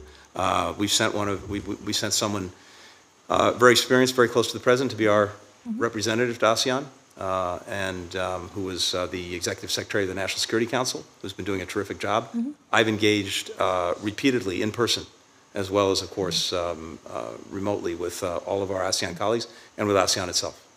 And I would hope that our ambassador to ASEAN is given all the tools he needs to do the job, and I don't think he has all the resources that he needs. So I would love to review the budget with you on that. Thank you. Can you also elaborate more? You touched on this, how the economic initiatives in the budget include both newer initiatives such as Outcompete China and the Partnership for Global Infrastructure and Investment, as well as ongoing efforts like the Indo-Pacific Economic Framework will advance our policy goals in the Indo-Pacific regions. Drill down a little bit more. I know I'm getting into the weeds, but I'm very interested. No, I think it's important. So we have a number of programs that we propose to fund in the budget to counter some of the challenges posed by China in the region. For example, on supply chain dominance, one of the things that we put together is something called the Mineral Securities Partnership, where we're pooling information and pooling resources with a number of other countries to be able to invest ourselves in critical minerals so that they're not dominated by any one country. We're working to build much greater supply chain resiliency, particularly among countries in that region. We have now about 17 economies that are part of this process to prevent near-term disruptions, to make sure that we develop early warning signals in case our supply chains are disrupted. And of course, for more fundamentally, helping these countries build out a significant amount of infrastructure. We're doing that through some of the funding we have in the budget for the Asia-Pacific. We also more broadly have something that the President established with the G7 called the Partnership for Global Infrastructure and Investment. And that really runs the gamut. We've been able to generate investments, starting with government resources, but primarily getting the private sector to invest. We were the catalyst for it, in everything from Brazil nickel and cobalt mining to the Indonesian energy transition, a $20 billion investment in helping them make a transition, upgrading telecom networks in the Pacific Island countries, mobilizing investment capital for internet service providers in the region as well as in Africa and Latin America, setting up vaccine manufacturing in Senegal, and rail linkages among countries in Africa, all of which deals with some of the challenges that China has posed in being able to have the field to itself in many of these areas. No longer the case.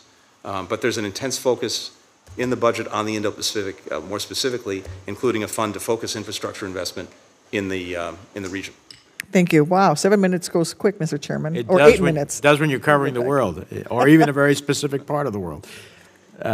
Senator Young. Thank you, Chairman. Good to see you, Mr. Secretary. Welcome to the committee. Thank you. The CHIPS and Science Act established an International Technology Security and Innovation Fund. I know you're familiar with it, ITSE, at the State Department to promote international 5G communication security and to secure our semiconductor supply chains. Our long-term national security and economic competitiveness hinge on these two critical technologies. First, I want to thank you and your staff for their hard work on these critical topics.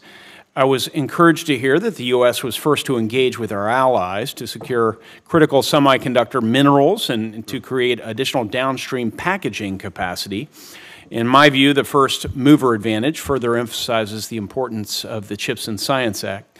Mr. Secretary, can you describe the strategic impact it would have if the ITSE fund is fully resourced? Looking forward toward the next 5 years of this fund, what are your goals for this program, if you could discuss that, and we'll take it from there. Great. Well, Senator, thank you. And as you know, I think that with your leadership, what Congress was able to do in putting together the CHIPS and Science Act is one of the most important achievements we've had in our ability to compete effectively, particularly with China. And by the way, when I go around the world, this is one of the things I hear from country after country. They are very well aware of CHIPS and science, and they appreciate it. I think one of the great merits from our perspective is the fact that under the Act you provided funding over 5 years. So it's very predictable for us to really do two things: to shore up semiconductor supply chains, downstream and upstream, and also to make sure on the telecommunications side that we are helping countries put in place networks and infrastructure using trusted vendors and making sure that and advancing technology like ORAN that really is the future and again is necessary to making sure that they're not dealing with untrusted vendors. So we have, as you know, and I know our teams have been working very closely together, mapped out how we would use both prongs of the fund. That is the semiconductor prong and the information communications technology prong, making sure that we're getting the upstream inputs and providing the critical minerals that are needed for our own fabs that were now being built to actually make the chips, a market that, as you know better than anyone, the PRC currently dominates, but that now we have an ability to make real inroads on. Policy coordination among fab nations, usually important, and we're seeing that really come to fruition. We basically can't have countries leaking technology as fast as they can make it, and I think this fund gives us the resources to do that. Expanding downstream capacity, as you mentioned, in a very significant way, and then the data mapping piece of this. We're mapping the supply chains, we're mapping all the entities involved to ensure that we are targeting them to best effect. And as I said, on the telecommunications side of things, developing, strengthening, expanding international enabling environments for these secure networks and deploying ICT networks and services in partner countries, being able to go at with a real alternative, 5G coming from other places with something like ORAN driving down the costs, providing more secure networks. And all of this mapped out over 5 years because we've got the predictable funding that is being provided. Thank you for that. I think it'll be real helpful if, on an ongoing basis, members of this committee, and I know my office has been working very closely with your team, but if we were made privy to goals and any adjustments that may be made and maybe give us some visibility into the internal tools like supply chain mapping that you're using to track progress towards those goals. So, be happy to do that. Thank you. And relatedly, how are you working with Secretary Raimondo to align the priorities of your respective departments as it relates to CHIPS and science implementation? I'd say the best description is hand in glove. I'm not sure who's the hand, who's the glove, but hand in glove. For example, the Secretary and I together convened a couple of dozen countries at the minister level, Commerce Secretary, Foreign Minister level, on supply chains, on building out resilience, diversification, nearshoring, friendshoring. One of the things that came out of that ministerial, it's an ongoing process, is putting in place now an early warning system among these countries for any supply chain disruptions when it comes to, for example, critical minerals, anything going into a semiconductor. So that's the result directly of the work that our two departments and we personally have done together. Is there anything else Congress can do at this point to assist you in your efforts with respect to CHIPS and science implementation? I think, as it stands, our budget reflects what we need. But what I want to do, if I can, is just come back and make sure I'm giving you the most considered response possible in case I'm missing anything, because this is too important not to get right.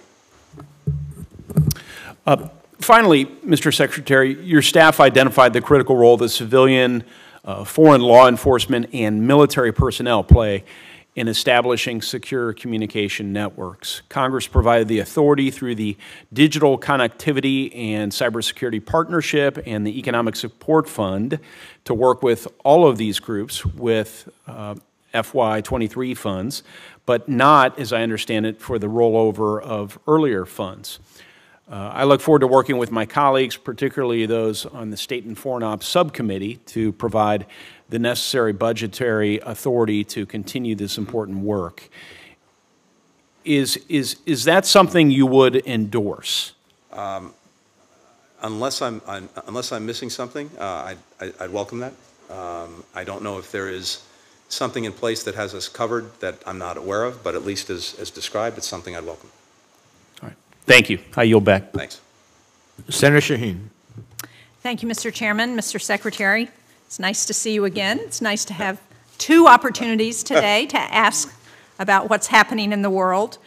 I want to start with Belarus because earlier today, the Free Belarus Caucus had a press conference with Svetlana Tikhanovskaya, who is the pro-democracy leader of the movement there, and I think she is courageous and inspiring, and they need our help.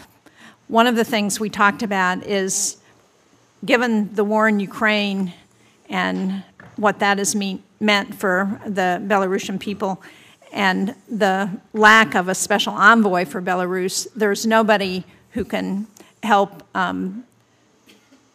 encourage the Europeans and the U.S. to work together or serve as a conduit to the opposition movement. So can you talk about what you're thinking with respect to a special envoy for Belarus, and when might we see that appointment happen? No, thank you very much, Senator, for raising that. And yes, two things. As you know, day in, day out, we have the Vilnius-based, Lithuania-based Belarus Affairs Unit that's embedded in our embassy, and they're doing the day in, day out contact because so much, as you know, the democratic opposition is in Lithuania. But to your point, we're very actively looking at moving forward with the special envoy. What I'm considering right now, looking at, is dual-hatting a very senior official in our European Affairs Bureau to also serve as the envoy, to be able to then go in and out, engage at senior levels with the opposition, even as the Belarus Affairs Unit that's based in Lithuania does the kind of day in, day out engagement. And so do you have a timetable for when you hope to make that happen? I hate to say very soon, but very soon. I promise you, very soon. I will hold you to that. So the next time I see you, hopefully, it will be done. I also want to say how pleased I am to see the robust funding for the Western Balkans in the President's budget, particularly increased funding for Bosnia and Herzegovina, and also very pleased to see the work that the State Department has done with our European allies to encourage Serbia and Kosovo to come to some agreement. And I wonder if you could talk about what kind of role the Congress might play and whether there are particular incentives that we should be thinking about to ensure that that agreement actually gets implemented. Thank you. This is, I think, a hopeful thing. That is the progress that's been made between Serbia and Kosovo, particularly an agreement that was reached just this past weekend to implement, with an implementation roadmap, understandings between them on the path to normalization. And I think what's significant about it, besides the fact that both countries have nominally agreed to do it, is that that's also embedded, those commitments are embedded in their respective European Union accession plans. So that gives them some incentive, I hope, to follow through. We have been, as you pointed out, intimately involved in helping get to this result. The European Union has done a very good job. We have been there every single step along the way. I've engaged both Prime Minister Kurti and President Vučić on numerous occasions on this. So I think there's a moment, there's a positive moment. But to your point, I think it would be tremendously helpful if, in your own engagements with, for example, parliamentarians in both countries, the clear support of the Congress of the United States for moving forward and for implementing these agreements, I think, could be critical. And to some extent, for example, both leaders have to navigate differences of opinion in their legislatures about this. I think your voice on this could make a real difference. So I'd strongly encourage that, as well as in your engagements with the leaders themselves. I certainly think there's a lot of interest on the part of the members of this committee in doing that and thinking about how we can be supportive of the implementation of the agreement actually happening. One of the issues, as you know, is non-recognition by a number of European countries. Is this an issue that you are raising with those 5 countries, and are you seeing any progress? It's very much an issue that we're raising, we'll continue to raise, but I also think this agreement, again, assuming it moves forward, actually puts us on a path to toward recognition by these countries. Now, Serbia itself, that may be another matter for some time, but if they get to a normalized relationship, that would, I think, have very positive effects just in the day in, day out interactions, and I think we'll eventually get there. But for the 5 holdout countries, the fact that both countries now have reached this agreement, and assuming they implement it, that will, I think, move them to toward recognition. I agree. I certainly think it helps, and I think it's really important for the people in both Kosovo and Serbia to see some benefit in their personal lives from that kind of an agreement that reduces tensions and hopefully moves both countries towards membership in the EU. On Lebanon, another area where they are facing real challenges, what are we doing to try and encourage the government of Lebanon to implement necessary reforms in order to get the IMF and the World Bank to support the economic efforts that need to happen there, and what more can we do? This is another very significant challenge. The reality is, without sugarcoating it, is that the economy is in a tailspin. And you've got vacancies in the presidency, in the cabinet. Parliament needs to actually elect a president. That's long in the making. Form a government, and on that basis be able to actually implement the reforms that were necessary to secure an IMF program. So in part, there's a chicken-egg problem here between the necessary movement on the political side and what we believe is vital on the economic side. It really is, as best we can tell, the only way out, the only way to pull back from the precipice. I don't see an international bailout coming. I really think the IMF program is critical, but to get to the IMF program, you've got to have a government in place. At the same time, we have been a very significant donor of assistance. We continue to focus on livelihood support for 2 critical institutions, the Lebanese Armed Forces and the Internal Security Forces. These are the state guarantors of Lebanon's sovereignty, and they've been incredibly challenged. The value of the dollar equivalent in salary to a member of the Lebanese Armed Forces has declined, by 90%. So their purchasing power has basically gone to zero. That's what we've been trying to shore up. It's really important that these institutions stay and stick together. It's critical for the state, and of course, it's critical to push back against Hezbollah, trying to say, no, we're going to do that because these institutions can't. So we're very, very focused there, and we, of course, have also been focused on some energy agreements that we're working to do, and there are a number of challenges that come with those, but I think there is at least some hope on the energy supply side that we're very actively working on. But this is usually challenged. Thank you. Well, thank you. Thank you, Mr. Chairman. Senator Scott. Thank you, Mr. Chairman. Secretary, thank you for being here today, and certainly it's been a long day for you, at least listening to all the questions that you're receiving today. I know that Dr. Barrasso spent some time talking about fentanyl and the crisis that we have as a nation. Last month at a hearing here, I had an opportunity to talk about a friend of mine, former business school dean at the College of Charleston, whose son, Alan Shao, his namesake, lost his life to fentanyl on the first use. And it is hard to think about this crisis simply by thinking about the numbers. Over 70,000 other American families have had a similar experience. These are fathers, brothers, sisters, daughters, all lost because of fentanyl. And I know that you spoke sometime with Dr. Barrasso about the importance of Mexico and precursors from China and the approach that we should take with the Mexican cartels. I'd like for you to illuminate some of the work that we're doing, because as I look through the budget, I see a lot in the form of technical assistance, but I don't see a lasting commitment to confronting this challenge. And Secretary, I know that just a few weeks ago, a few South Carolinians were kidnapped and some died at the hands of the Mexican cartels. So we take this issue seriously as a nation, but at home, This is a sensitive and serious issue. I'd like to know what we're doing from a all-of-government approach, not simply your department, but seeing it from a panoramic view, number one. Number two, what else can be done with Mexico? And number three, I know that there are times when fentanyl could literally be shipped from China straight to America. What can we do to cut that off? Yeah. Thank you very much, Senator. And I could not agree with you more.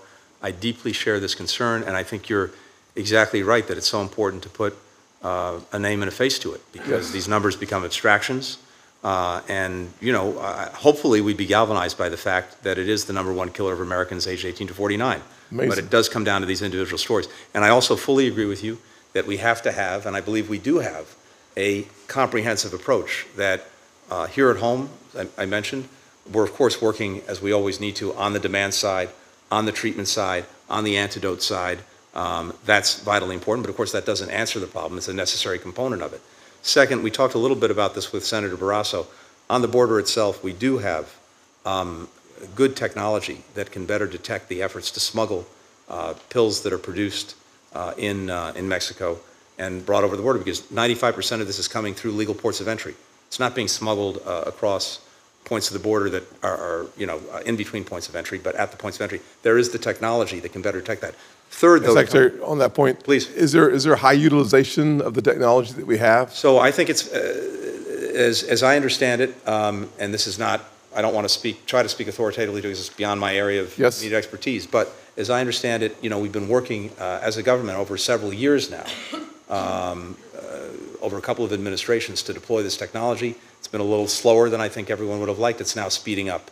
And in fact, there was a very interesting piece, I think, a week or two ago in the Washington Post, laying out some of the work that's being done. But we need to press the accelerator on that because the technology is effective. When I was last in Mexico with President Biden, one of the things that we talked about with President Lopez Obrador was the deployment of this technology as well on the Mexican side of the border. So that's two. Three, to your point, we have to press even harder on the accelerator in the work that we're doing jointly and supporting Mexico in breaking up these cartels, breaking up the finance networks, taking down the labs. Of course, it's not just the precursors of the pills themselves, it's the pill presses that are fabricated and that come across, all that. Now, in fairness, they are making a very significant effort, and they have put far more resources into this.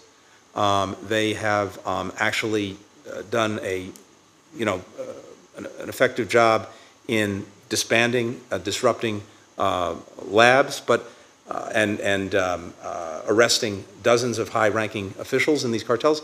But you know, these labs, as you know, can fit in a room. Pop back up. Yeah, just pop back up. So that's challenge. But there's one last thing. I know.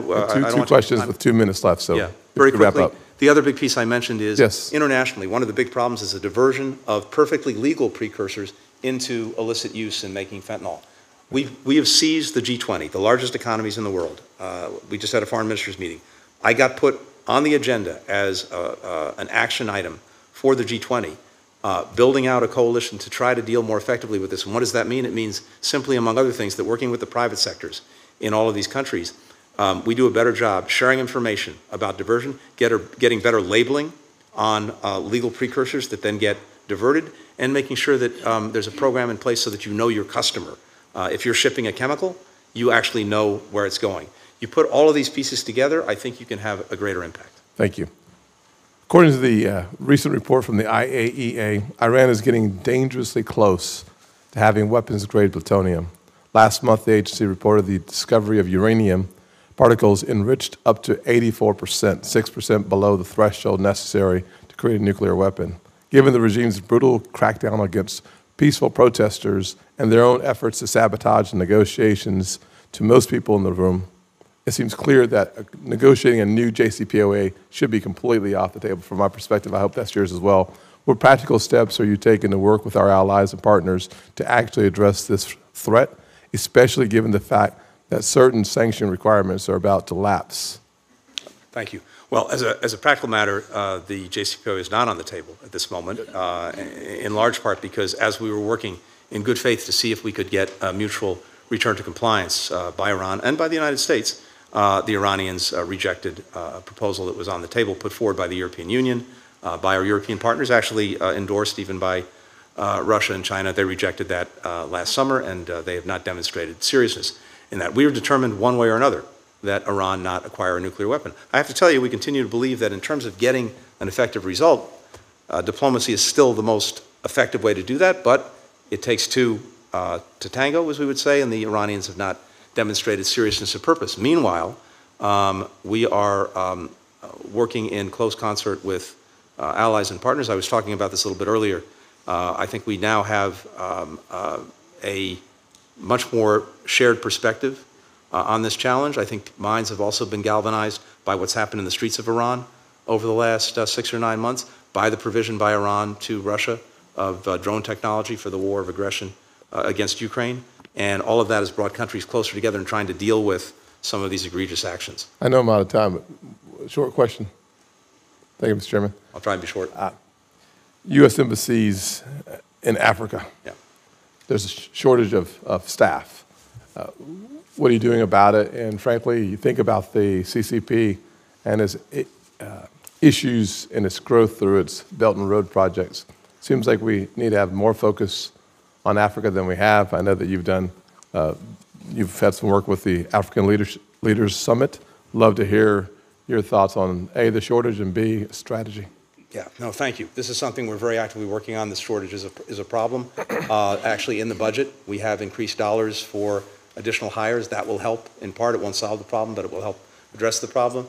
We're also reviewing why some of our posts don't receive sufficient bids, because, as you know, the way this works in part is our Foreign Service officers say, hey, here's where I want to go.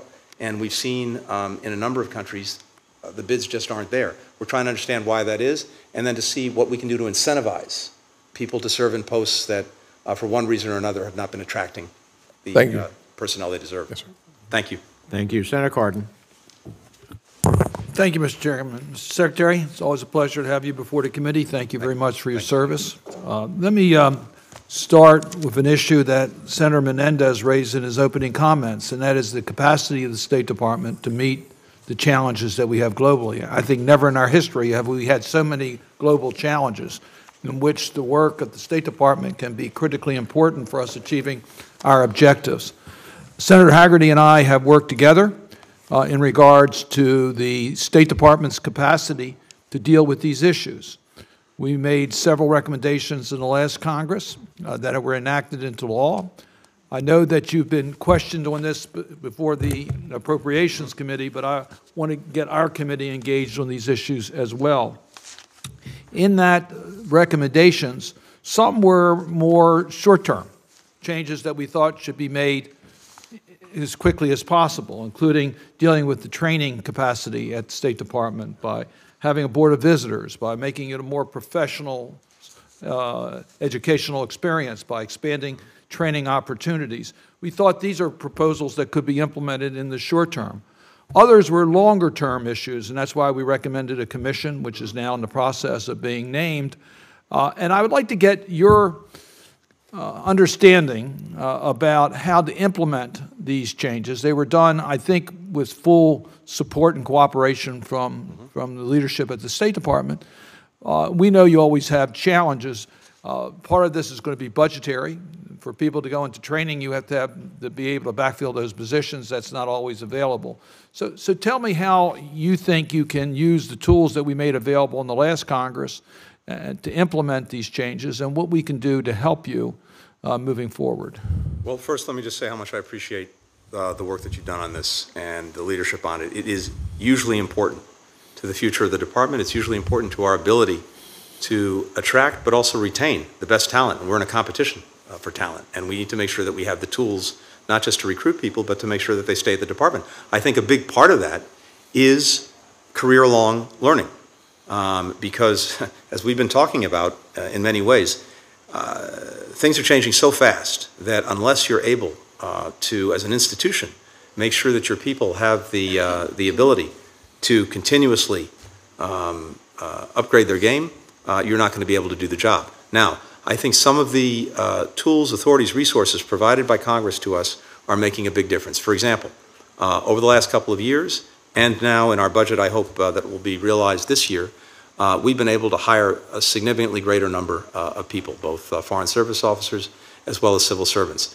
That has tremendous benefits, one of which, of course, is making sure that when we have gaps in places, we have the personnel to fill them. But one of the most critical, I think, initiatives we're taking is making sure that we have a significant float of personnel by which we can pull out of day in, day out service someone, put them into a training program of some kind, whether it's one that we're doing ourselves, time at an academic institution, time, by the way, here at in Congress, and do it in a way that doesn't disrupt the day in, day out activities of the department. That's a big initiative. We now have real resources to do that in ways we never had before. Second, you talked about the short term. I couldn't agree more. We just spent a morning with the Foreign Service Institute leadership on new programs they're putting in place for both incoming but also mid-career learning, particularly in areas that the department has not, in the past usually been focused on, and where we need to have critical skills and have people develop them. So you will see, and we'll share with you, I think, some very significant initiatives that are creating important opportunities for career-long learning developed by the Foreign Service Institute that we'll be actually implementing very, very soon. So there are a host of things that I think will make a real difference. I think the moving out on the Board of Visitors, on the provost, we're doing that. We're preparing actually the position description for the provost as we speak so that we can begin the hiring process. We're actually leveraging the results of some, I think, important assessments in terms of what we're looking for and what we need. And we're on track to have the Board of Visitors identified and recruited by the end of this year. And in regards to the commission, some were appointed by the Congress, but some are appointed by the administration. Is that advancing on the administration side? Yes, and I think not only is it advancing, I believe that we've asked actually your respective teams for recommendations, and we really look to that. And I also believe that we actually have the resources even within our existing authorities to move forward on that. Part of this in training deals with an area that I've talked about frequently with you, and that is our anti-corruption efforts. Yeah. President's talked about that as a national security core concern. We find that one of the resistance we get to being more active in establishing international standards on corruption is the capacity of our missions, particularly in country, to be able to evaluate and move forward on anti-corruption programs. Are you taking steps to improve the capacity at the State Department to deal with this priority area? Yeah, we've really elevated this. As you know, we have we put in place a senior official who is charged with this responsibility. And one of the things that I've been working on, and I think it's important across the institution, is, we do a lot as an institution that is it's top down. We do some that's bottom up. Probably need to do more. Where we really need to be doing more is horizontally across the institution, by which I mean this. On anti-corruption, this needs to be embedded horizontally in all of our different bureaus, in our regional bureaus, but also as well in some of our functional bureaus. So what I've been pushing is for the senior official and his team responsible for dealing with anti-corruption to be engaged on the takeoff, not just on the landing, with different colleagues across the enterprise, so that they have the focus, and they also dedicate the time and resources within their areas of responsibility to making combating corruption one of their responsibilities. So I think we're making progress there. I'm sure we can do more, but I'm very seized with this mission because something that you've been leading on for many, many years. There are few things that are more corrosive of democratic systems than corruption. Thank you, and thank you for your leadership. Thank you. Senator Hegarty. Thank you, Mr. Chairman. I'm going to take a minute from my National Security Advisor, Bobby Zarate, to put up a photo that concerns me very much, and I'm certain it does you as well, Mr. Secretary, probably all of us here. It's a photo of CCP diplomat Wang Yi with Iranian and Saudi officials. It's not a good thing. It's the anti-Abraham Accords, in my view. What it's doing is it depicts the normalization of relations with Iran rather than our ally Israel. It's certainly not a situation that I think that Saudi Arabia and Iran would have come to of their own accord. So my question of you, Mr. Secretary, is what exactly did Communist China promise to Saudi Arabia and to Iran to get them to come to this agreement? So, Senator, I think there's a backstory here, and I think it's in some sense a little bit more complicated. The Saudis and the Iranians have been talking for the better part of the last couple of years, including in Oman, including in Baghdad, to look to see if they could get back to where they were before they interrupted their diplomatic relations. You remember the Saudis put to death a prominent Shia cleric. That resulted in a protest or storming of the Saudi embassy in Tehran. They broke off diplomatic relations, I think, back in 2016. But in the last couple of years, not a couple of months, they've been looking to see if they could get back to a slightly more normal place. And based on the information we have, I think what China did, you know, in a sense cleverly, was to, at the very end of that process, take advantage of the work that these countries had done and then basically host the conclusion of the agreement that they reached to restore diplomatic relations, not to bring it together themselves. They just happened to be the host of it. And I think it, you know, sent a diplomatic signal. There's no doubt about that. I have to say, I see some positives to this as well as some concerns. The positives are these. If, and there's a big if here because we really don't know if the commitments made under this agreement will actually be implemented. That really remains to be seen. And we've seen in the past that Iran has promised to do things that, of course, it's not done. But if they do, and principally, if they cease or reduce their support to the Houthi rebels in Yemen, who, among other things, are attacking Saudi Arabia and helping to perpetuate a war in Yemen, if that stops or decreases, that can be beneficial. It can be beneficial to ending the war in Yemen. It can be beneficial to helping defend or make sure that Saudi Arabia is not under attack. There are 80,000 Americans in Saudi Arabia. We have an interest in that too. So it's a long way of saying, if this results in the curbing of some of Iran's malicious activities, I actually don't think that's a bad thing. By the way, it does not in any way substitute for our determination to pursue the deepening as well as the expansion of the Abraham Accords. I had a long discussion with Prime Minister Netanyahu about this when I was recently in Israel. We're very focused on that, and I also don't think it will change the interests of other countries in pursuing that. To go back to the photo itself, though, I think the image itself suggests to me that China may be trying to pull our ally Saudi Arabia into their orbit, along with Russia and Iran. It also suggests to me that China may be laying the groundwork for, you know, a petro-yuan environment rather than to replace the petrodollar.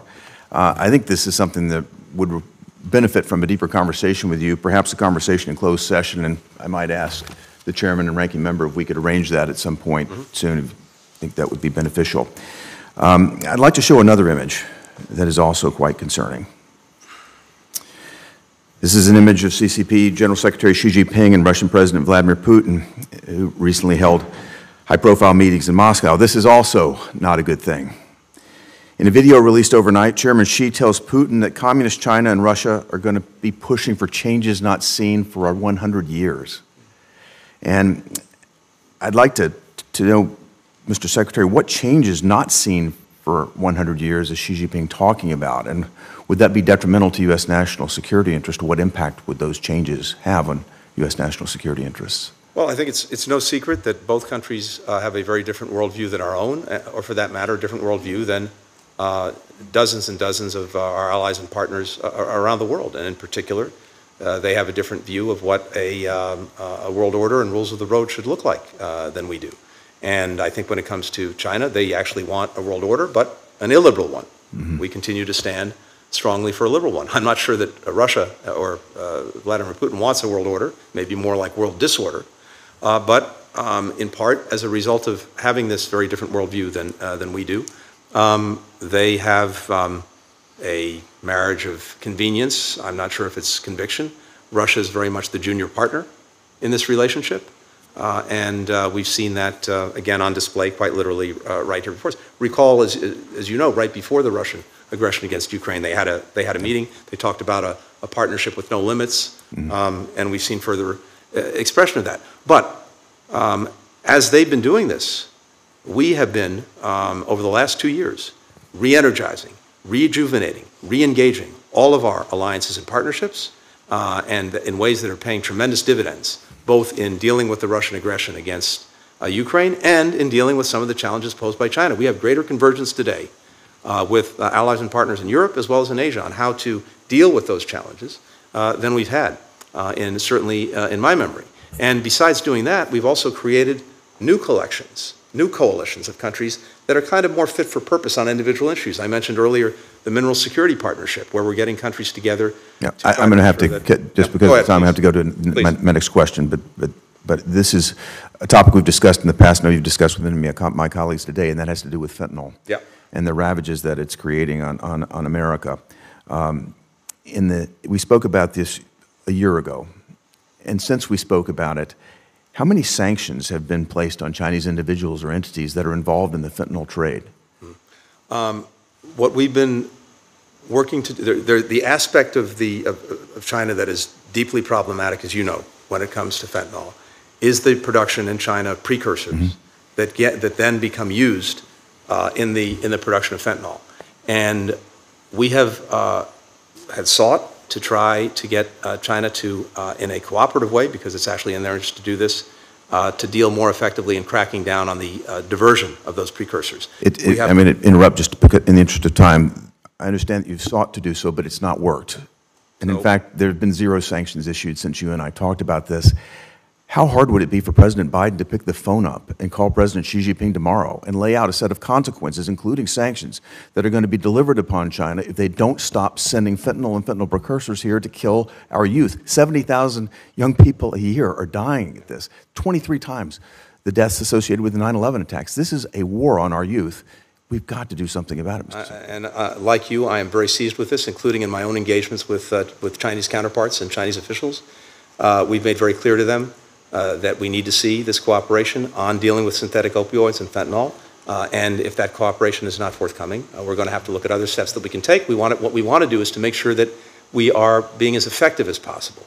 One of the challenges when it comes to, as I mentioned, China is that what often happens is perfectly, as you know, legal chemicals, precursors, get diverted either intentionally or unintentionally, in some cases, to the illicit production of fentanyl. There are agreements, systems, procedures that we want to put in place, which is why I seized the G20 with this just a few weeks ago, and now have agreement from the G20, which includes China, leading countries, economies in the world, to work on this together. For example, much better information sharing, labeling, know your customer, so that at least when it comes to the unintentional diversion of these precursors, we're doing something about that. Now, if it's intentional, that, of course, is a different matter. Thank you.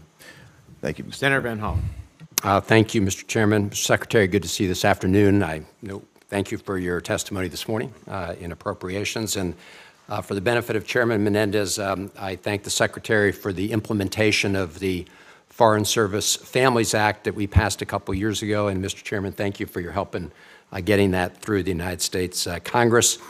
We also discussed the meeting that took place that was just portrayed in this photograph between Putin and Xi. And Mr. Secretary, you underscored what I think is an imperative, that we be prepared, fully prepared, if China provides material military support to Russia, to work in concert with our allies to immediately impose very tough economic sanctions. And I know work's being done to make sure we're ready to do that.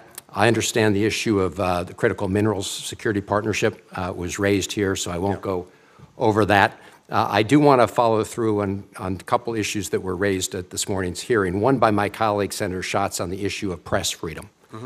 Because I appreciate very much the State Department Human Rights Report, and I appreciate the fact that it is insulated, I think, to the extent possible and pretty well from political forces. I know what a challenge that is.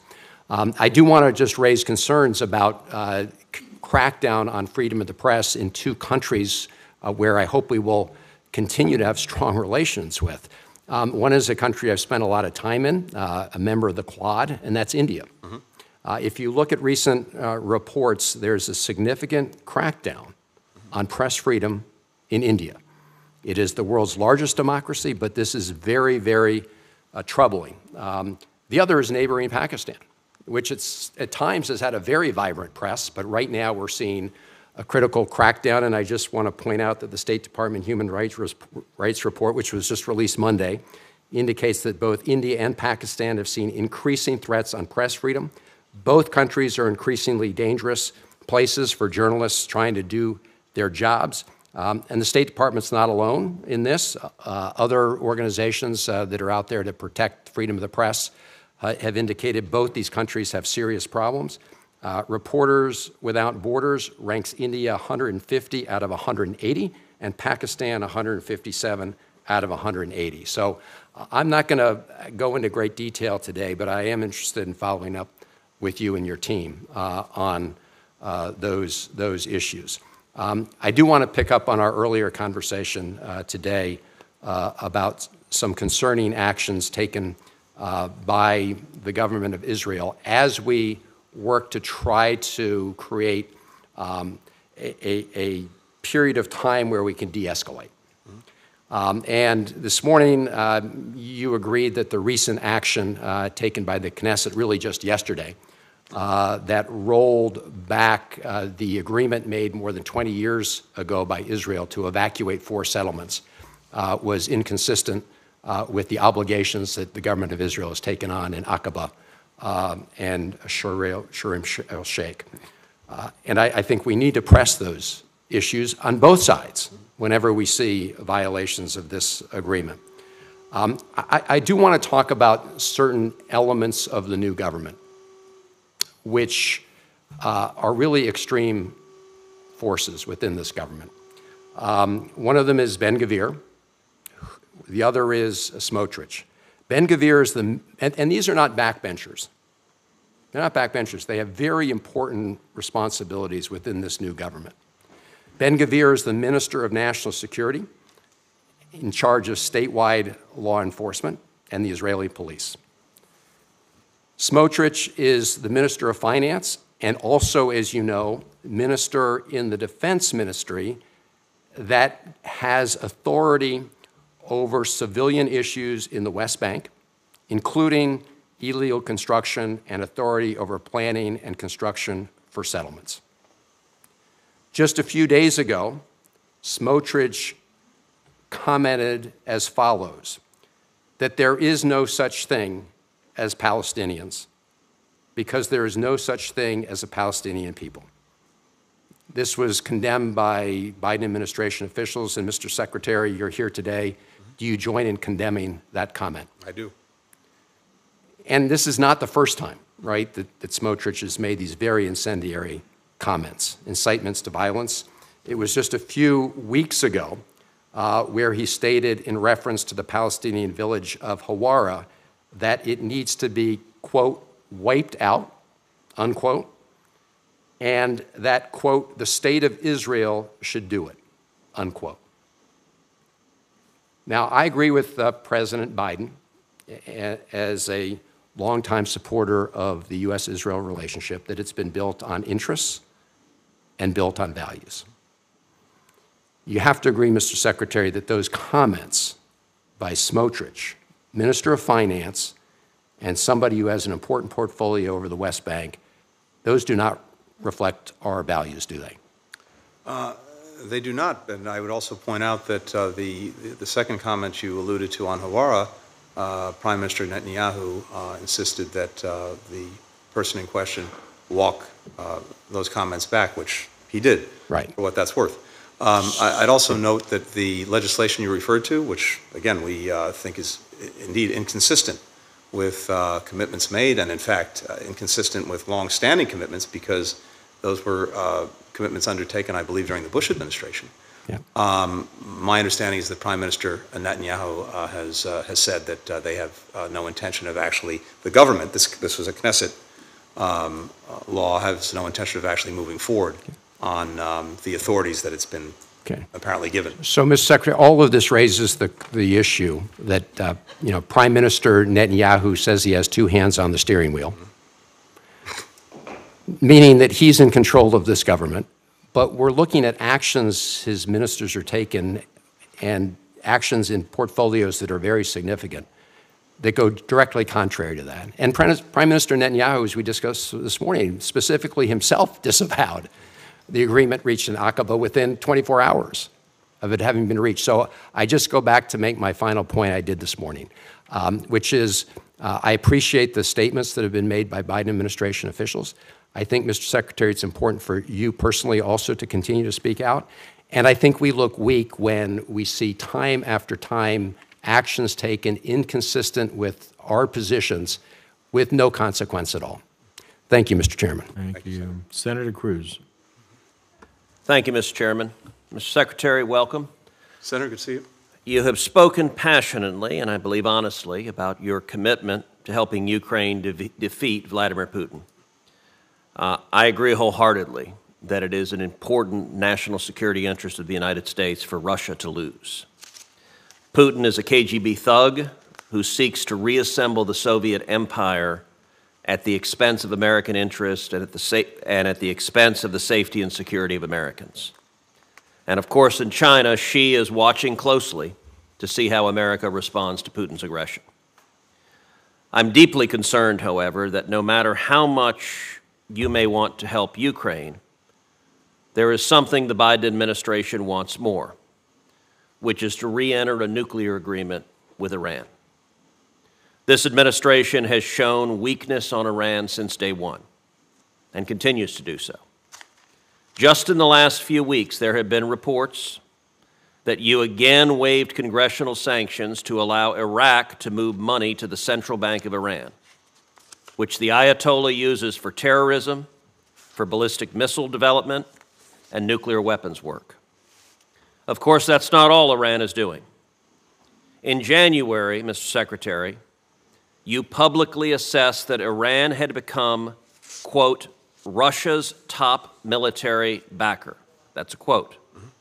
And indeed, Russia uses Iranian banks and tankers and planes to move weapons and to dodge sanctions.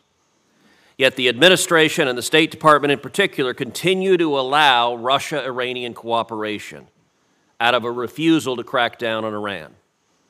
The Biden administration is boosting and in many cases funding both sides of this war. If you look at energy,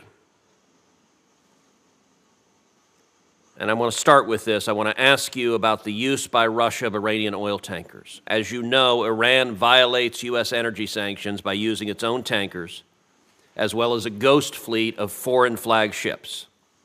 You've allowed that ghost fleet to grow dramatically. The Iranians were using about 70 tankers when President Biden was elected. Today, they're using about 300 tankers. You did not sanction those tankers. Instead, the administration allowed Iran to restore its energy exports, getting above 1 million barrels a day, which is funding the regime and funding the war on Ukraine.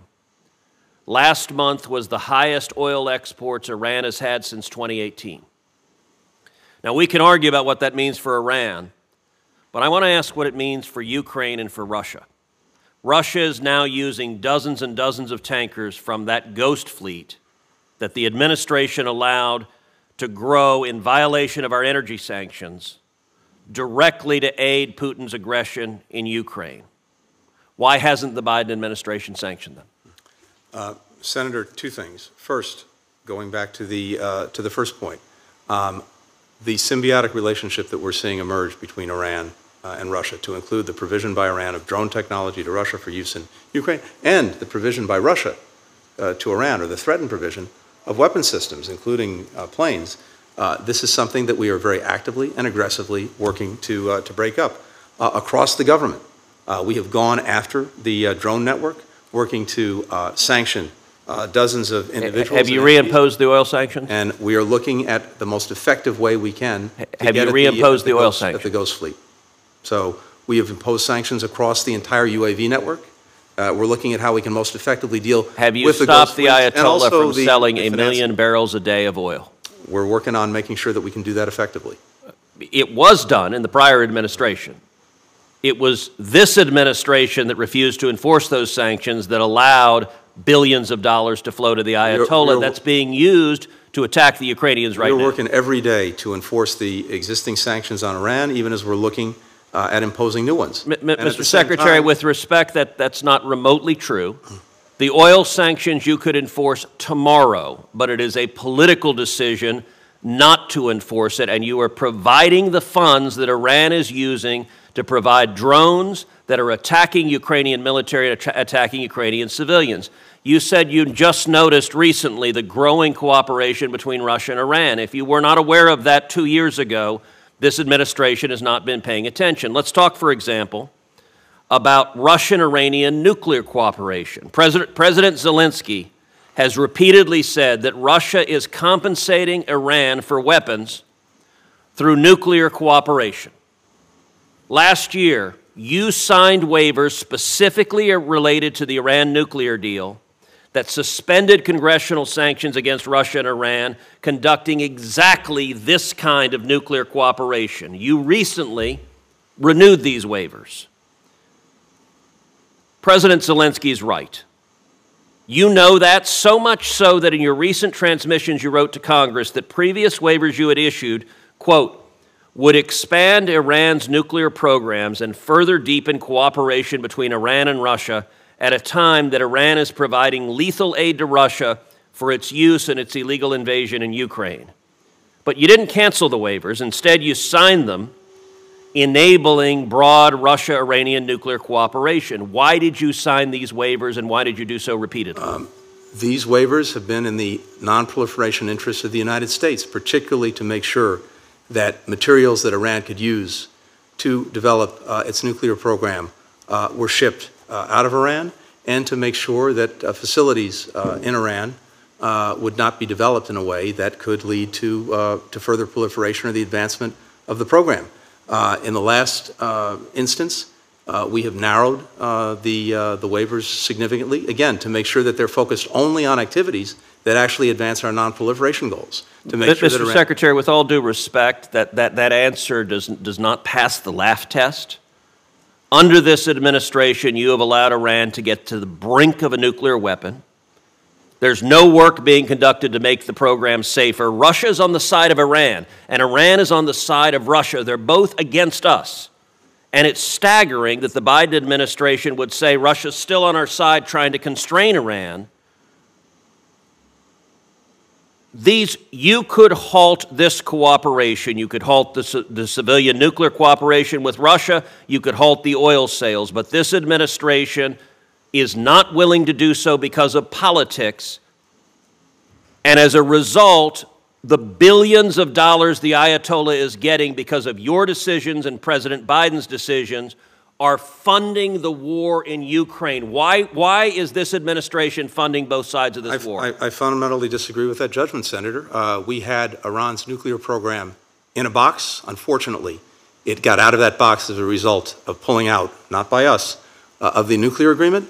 As a result, despite the maximum pressure that's been exerted by the previous administration. Would you answer the question I asked? Why are you funding both sides of the war? That nuclear program has moved forward. Would you answer the question, why are you funding both sides of the Ukraine war? We're not funding both sides. We're trying to make sure, wherever we can, that we're pushing back on Iran having access to resources. But you're not going to stop the oil sales? We're looking at the most effective way to deal with... Enforce the sanctions. It's not complicated. Senator Booker. Mr. Secretary, it's good to see you. And I want to thank you again for having members of this committee over to the State Department. I thought it was a really productive conversation. I just want to jump in first and foremost just about food security in general. The Black Sea Grain Initiative was extended on March 18th.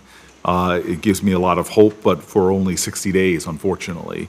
And half of that time period stipulated really in the original agreement makes me have some concerns.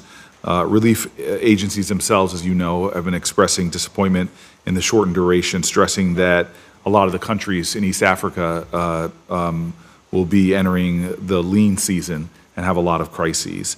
I know negotiations to allow for the safe passage of commercial ships carrying Ukrainian agricultural exports from the Black Sea have really been facing challenges. We know that the Russians are doing a lot of things to slow down the processes. They've created backlogs, and there's been a significant drop. I know you're aware of all this. Can you just help me better understand the importance of the Black Sea Grain Initiative, how the administration is working to ensure Russia fully meets its obligations, and have you started to work with other countries dependent upon Russia and Ukraine grain to become more food sovereign and independent? Yeah. So a couple of things. Thank you, Senator, for raising that. It's hard to overstate the importance of the Black Sea Grain Corridor. As you know well, Ukraine had been, before the Russian aggression, one of the main breadbaskets of the world, including Africa. And one of the results of the Russian aggression, of course, was to disrupt significantly its export of grain, of wheat. The Black Sea Grain Corridor has been it never should have been necessary in the first place, because it was only necessary because Russia was blocking exports out of Ukraine, blocking the port of Odessa. But once put in place, was a significant success, getting out about 24 million metric tons of grain from Ukraine, the equivalent of 8 billion loaves of bread. The vast majority of that was going to the global south. It's had a direct impact. By the way, when I was just in Ethiopia, I saw large sacks of Ukrainian grain that were there as a result of the Black Sea Grain Corridor Initiative. So it's imperative that it be sustained. There is a renewal, but the Russians continue to manipulate it and play with it. The number of ships, as you mentioned, that are actually allowed to go through, they have been playing games with, so that the number of ships is smaller. We're pushing every day on the UN and with the UN and others to make sure that not only is it sustained, but it's allowed to operate efficiently and effectively. However, even with that, we have been seized with the global food crisis and global food insecurity in two ways, and very quickly. One is, of course, dealing with the emergency problem that so many countries are facing. Over the last year, we provided, on top of what we were already doing, an additional $13.5 billion to advance food security around the world and to deal with emergency situations. We're by far the largest donor to the World Food Program. We provide about 50% of its budget. And do you think that the fiscal year 2024 request of, I think it's about $5 billion, if I'm getting this right, is that enough? I want to say at this point, I believe it is, but this is a perfect storm in so many ways that could get worse. So we want to make sure that we retain the flexibility. We have the Feed the Future program, which is dealing with the longer term aspect of this, which is well funded and is in the budget. This is helping countries actually build their own sustainable productive capacity, not just have to rely on emergency assistance. Can I dig deeper in your recent trip to Ethiopia? Yeah. You said that both sides have been guilty, really, of war crimes. We see a nation that is going to have a lot of challenges ahead of it.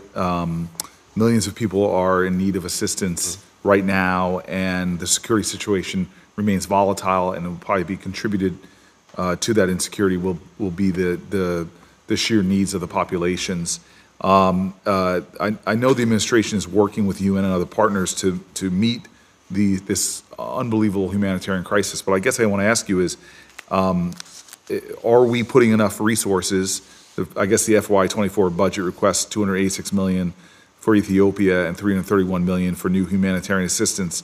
I'm just curious, as you engage with people on the ground, are we doing enough in terms of helping that country get up off its knees after this horrific crisis and humanitarian crisis? So, one, I believe that we are, but I also believe and hope that we'll actually be able to do more. And partly that is dependent on Ethiopia following through on the hugely important agreement that was reached for the cessation of hostilities in Tigray. We're not erasing the last couple of years, and in fact, as you noted, we just announced the other day that it's our assessment that all sides have committed atrocities, and we detail those.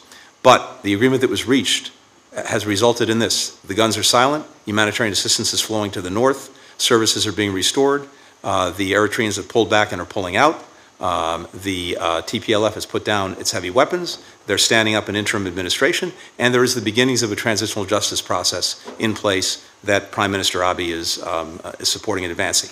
What I told him when I saw him was, as they move down this road and implement the very important decisions we've made, that will allow us, and presumably allow Congress, to support greater renewed engagement with Ethiopia, greater renewed support, both in terms of our own assistance programs, some of which, now I will say, despite the last 2 years, when it comes to basic humanitarian assistance in Ethiopia, we've sustained virtually all of it. But there are other things that can be done on an economic level that would really benefit Ethiopia. And as it travels this path of peace, of accountability, of reconciliation, we'll be able to do that. The international financial institutions as well are looking at how they can re-engage. Can I just really quickly, I know it's a priority for you about diversity and inclusion, and I really appreciate the conversations we've had since before you were even confirmed.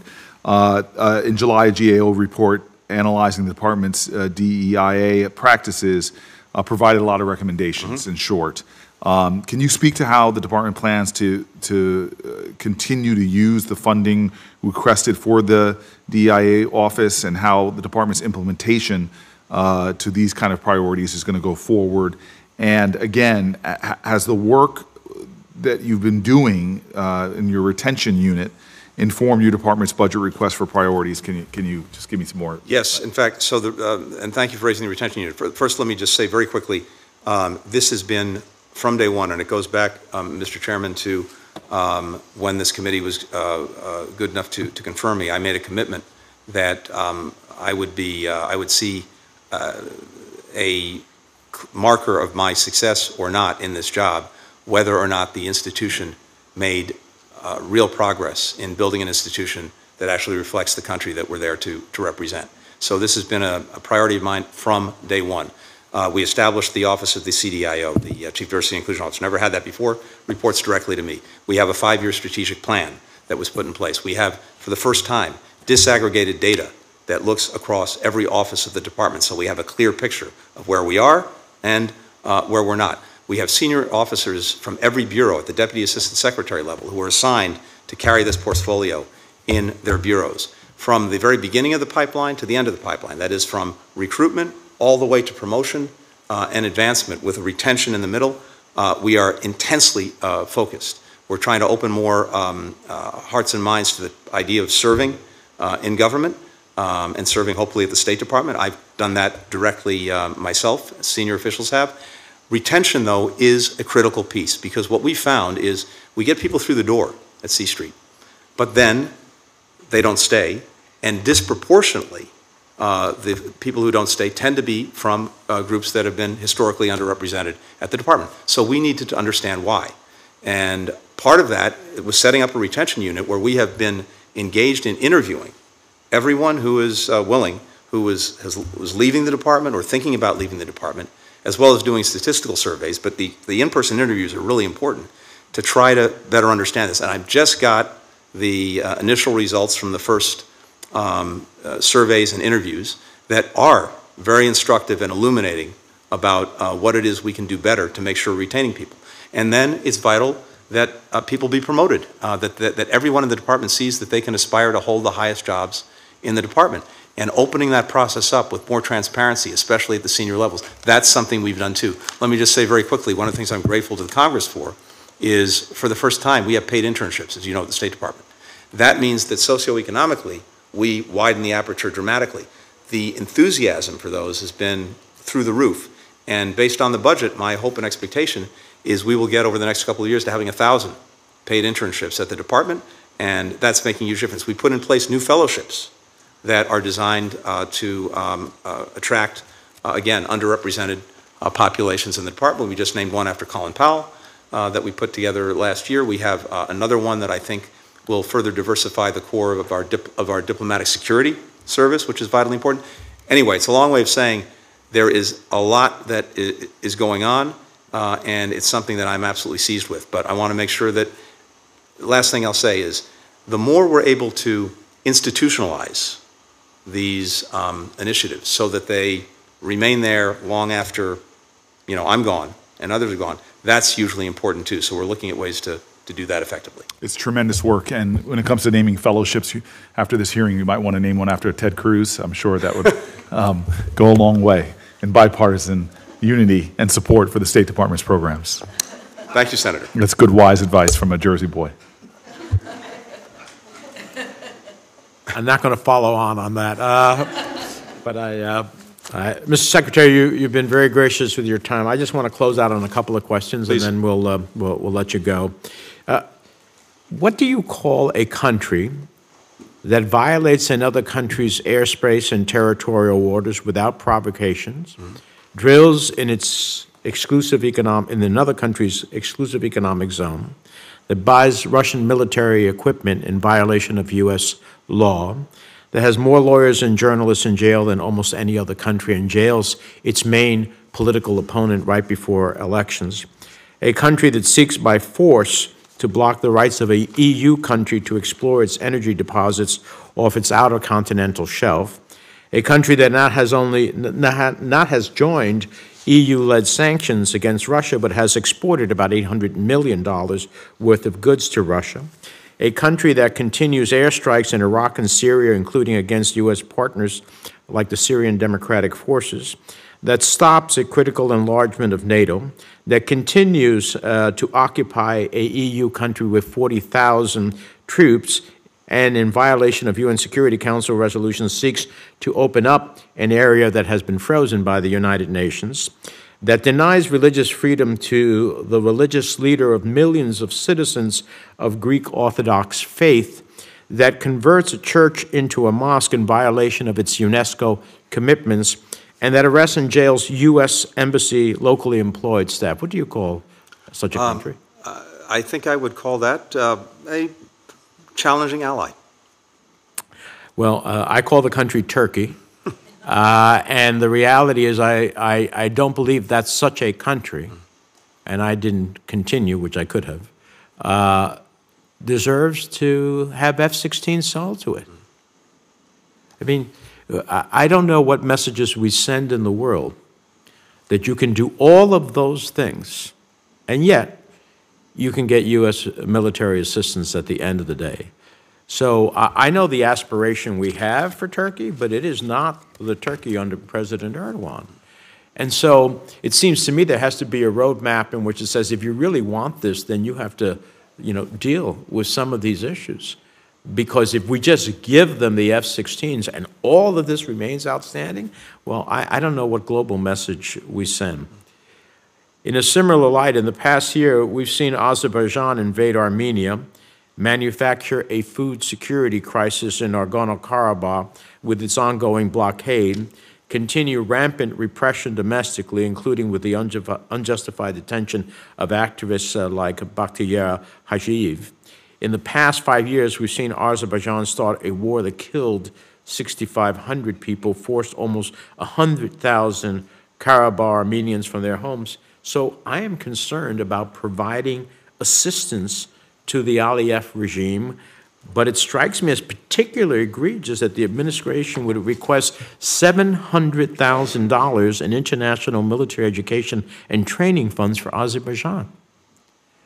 So can you explain to the American people why we would want to provide military education and training to an aggressor state that attacks its neighbors and violates the rights of its citizens? So, Senator, I know we've had opportunity to discuss this before. There are a few things here. First of all, when it comes to the military assistance, and particularly to the infamous Section 901 waiver that we engage in, look, there's some very practical reasons for that. One is to actually strengthen, as you know, the interoperability between their forces, ours, NATO's. They engage in peacekeeping. They have a long border with Iran that needs defending. But also, to this point, we think there's real benefit to increasing the Western education, maybe orientation of some of their officers. So that's important. But let me just step back for 1 second. I hope that Western education isn't what they've learned to do, what they did in blockading these people, starting a conflict, 6,500 dead. That I hope is not Western education. Just to step back for 1 second, because I do think this is an important moment and something that I think we should really also pursue the conversation on. I've been very engaged on seeing what we can do to help Armenia and Azerbaijan come to a peace agreement that normalizes the relationship between them, as well as deal with, obviously, the rights and protections for Armenian ethnics in Nagorno-Karabakh, dealing with border delimitation, et cetera. And I think there's an opportunity, I don't want to exaggerate it, but an opportunity actually to bring a peace agreement to fruition. I had Prime Minister Pashinyan and President Aliyev together in Munich at the security conference. I've had the foreign ministers here in Washington. I expect that they'll come back. We've worked on a text, and this is not something that we're imposing on Armenia. We're answering the strong desire expressed by Armenia to see if we can help them reach an agreement, which would end at least, in many ways, 30-plus years of conflict. It's challenging and it's fraught. At the same time, you're exactly right to point out the real problems in the Latin corridor with the ability of people, private citizens, commercial traffic to flow to get what's needed to people in Nagorno-Karabakh. I'm pressing on Azerbaijan, including as recently as this week, to reopen that corridor. So we're working on that. But I do think that there is, without exaggerating it, a moment of opportunity here that would profoundly be in the interests of the people of Armenia, as well as Azerbaijan. Well, as we are aspiring to that, and that's a worthy aspiration, but I hope that we are committed to making sure that humanitarian assistance reaches the Karabakh Armenians in Nagorno-Karabakh. And I hope you use your good offices to make that happen. Two last things. Your announcement of your determination related to war crimes and crimes against humanity in Ethiopia was well welcomed, and I salute you for it. I, along with other senators, have been pushing for such a determination for 2 years. I agree with your position that justice and accountability for the crimes committed during the course of the war are a fundamental element of a sustainable peace. State Department officials have indicated that human rights monitors will have full and unfettered access to Tigray in the wake of the November agreements. Will you commit to update your determination periodically as the monitors gather more information? Yes, we're tracking this, Mr. Chairman, every step along the way, and the access for monitors is a vital part of this agreement. Okay, that's great. And will any update include a finding related to the International Commission of Human Rights Experts on Ethiopia's report from September of last year that, quote, the denial and obstruction of humanitarian access to Tigray region by the federal government and allied regional state governments was committed for the purpose of depriving the Tigrayan population of objects indispensable for its survival, including food? Well, I actually think that's reflected in our determination. If you look at the determination that we made, there are a number of different elements that apply. Some do not apply to all of the actors in this. And one of the things that is clear in the determination that we made was that, in effect, trying to cut off the population of Tigray from humanitarian access constituted a serious offense that we noted in our determination. All right. Well, we look forward to that. I hope we will commit to supporting the extension of the mandate of the International Commission of Human Rights Experts on Ethiopia as part of our effort. Lastly, I want to echo Senator Booker's. As you know, I've had a nearly 30-year journey on diversity with the State Department. It's been most of the time rather lonely, most of the time unsuccessful. And so I appreciate the answer that you gave him. And I just hope that as we pursue that diversity is as broad as possible. And that what we're doing in the budget, which seeks the recruitment and retention of an additional 164 foreign service and 351 civil service personnel, is going to have these DEIA initiatives, penetrating that effort as well. Is that what your expectation? Yes, and in fact, we made changes to the Foreign Service exam to make sure that it was unintentionally, but as a practical matter, actually being more of a barrier to diversification than it should be. We've also, among other things, made working for advancing DEIA one of the criteria for promotion in the department. Okay.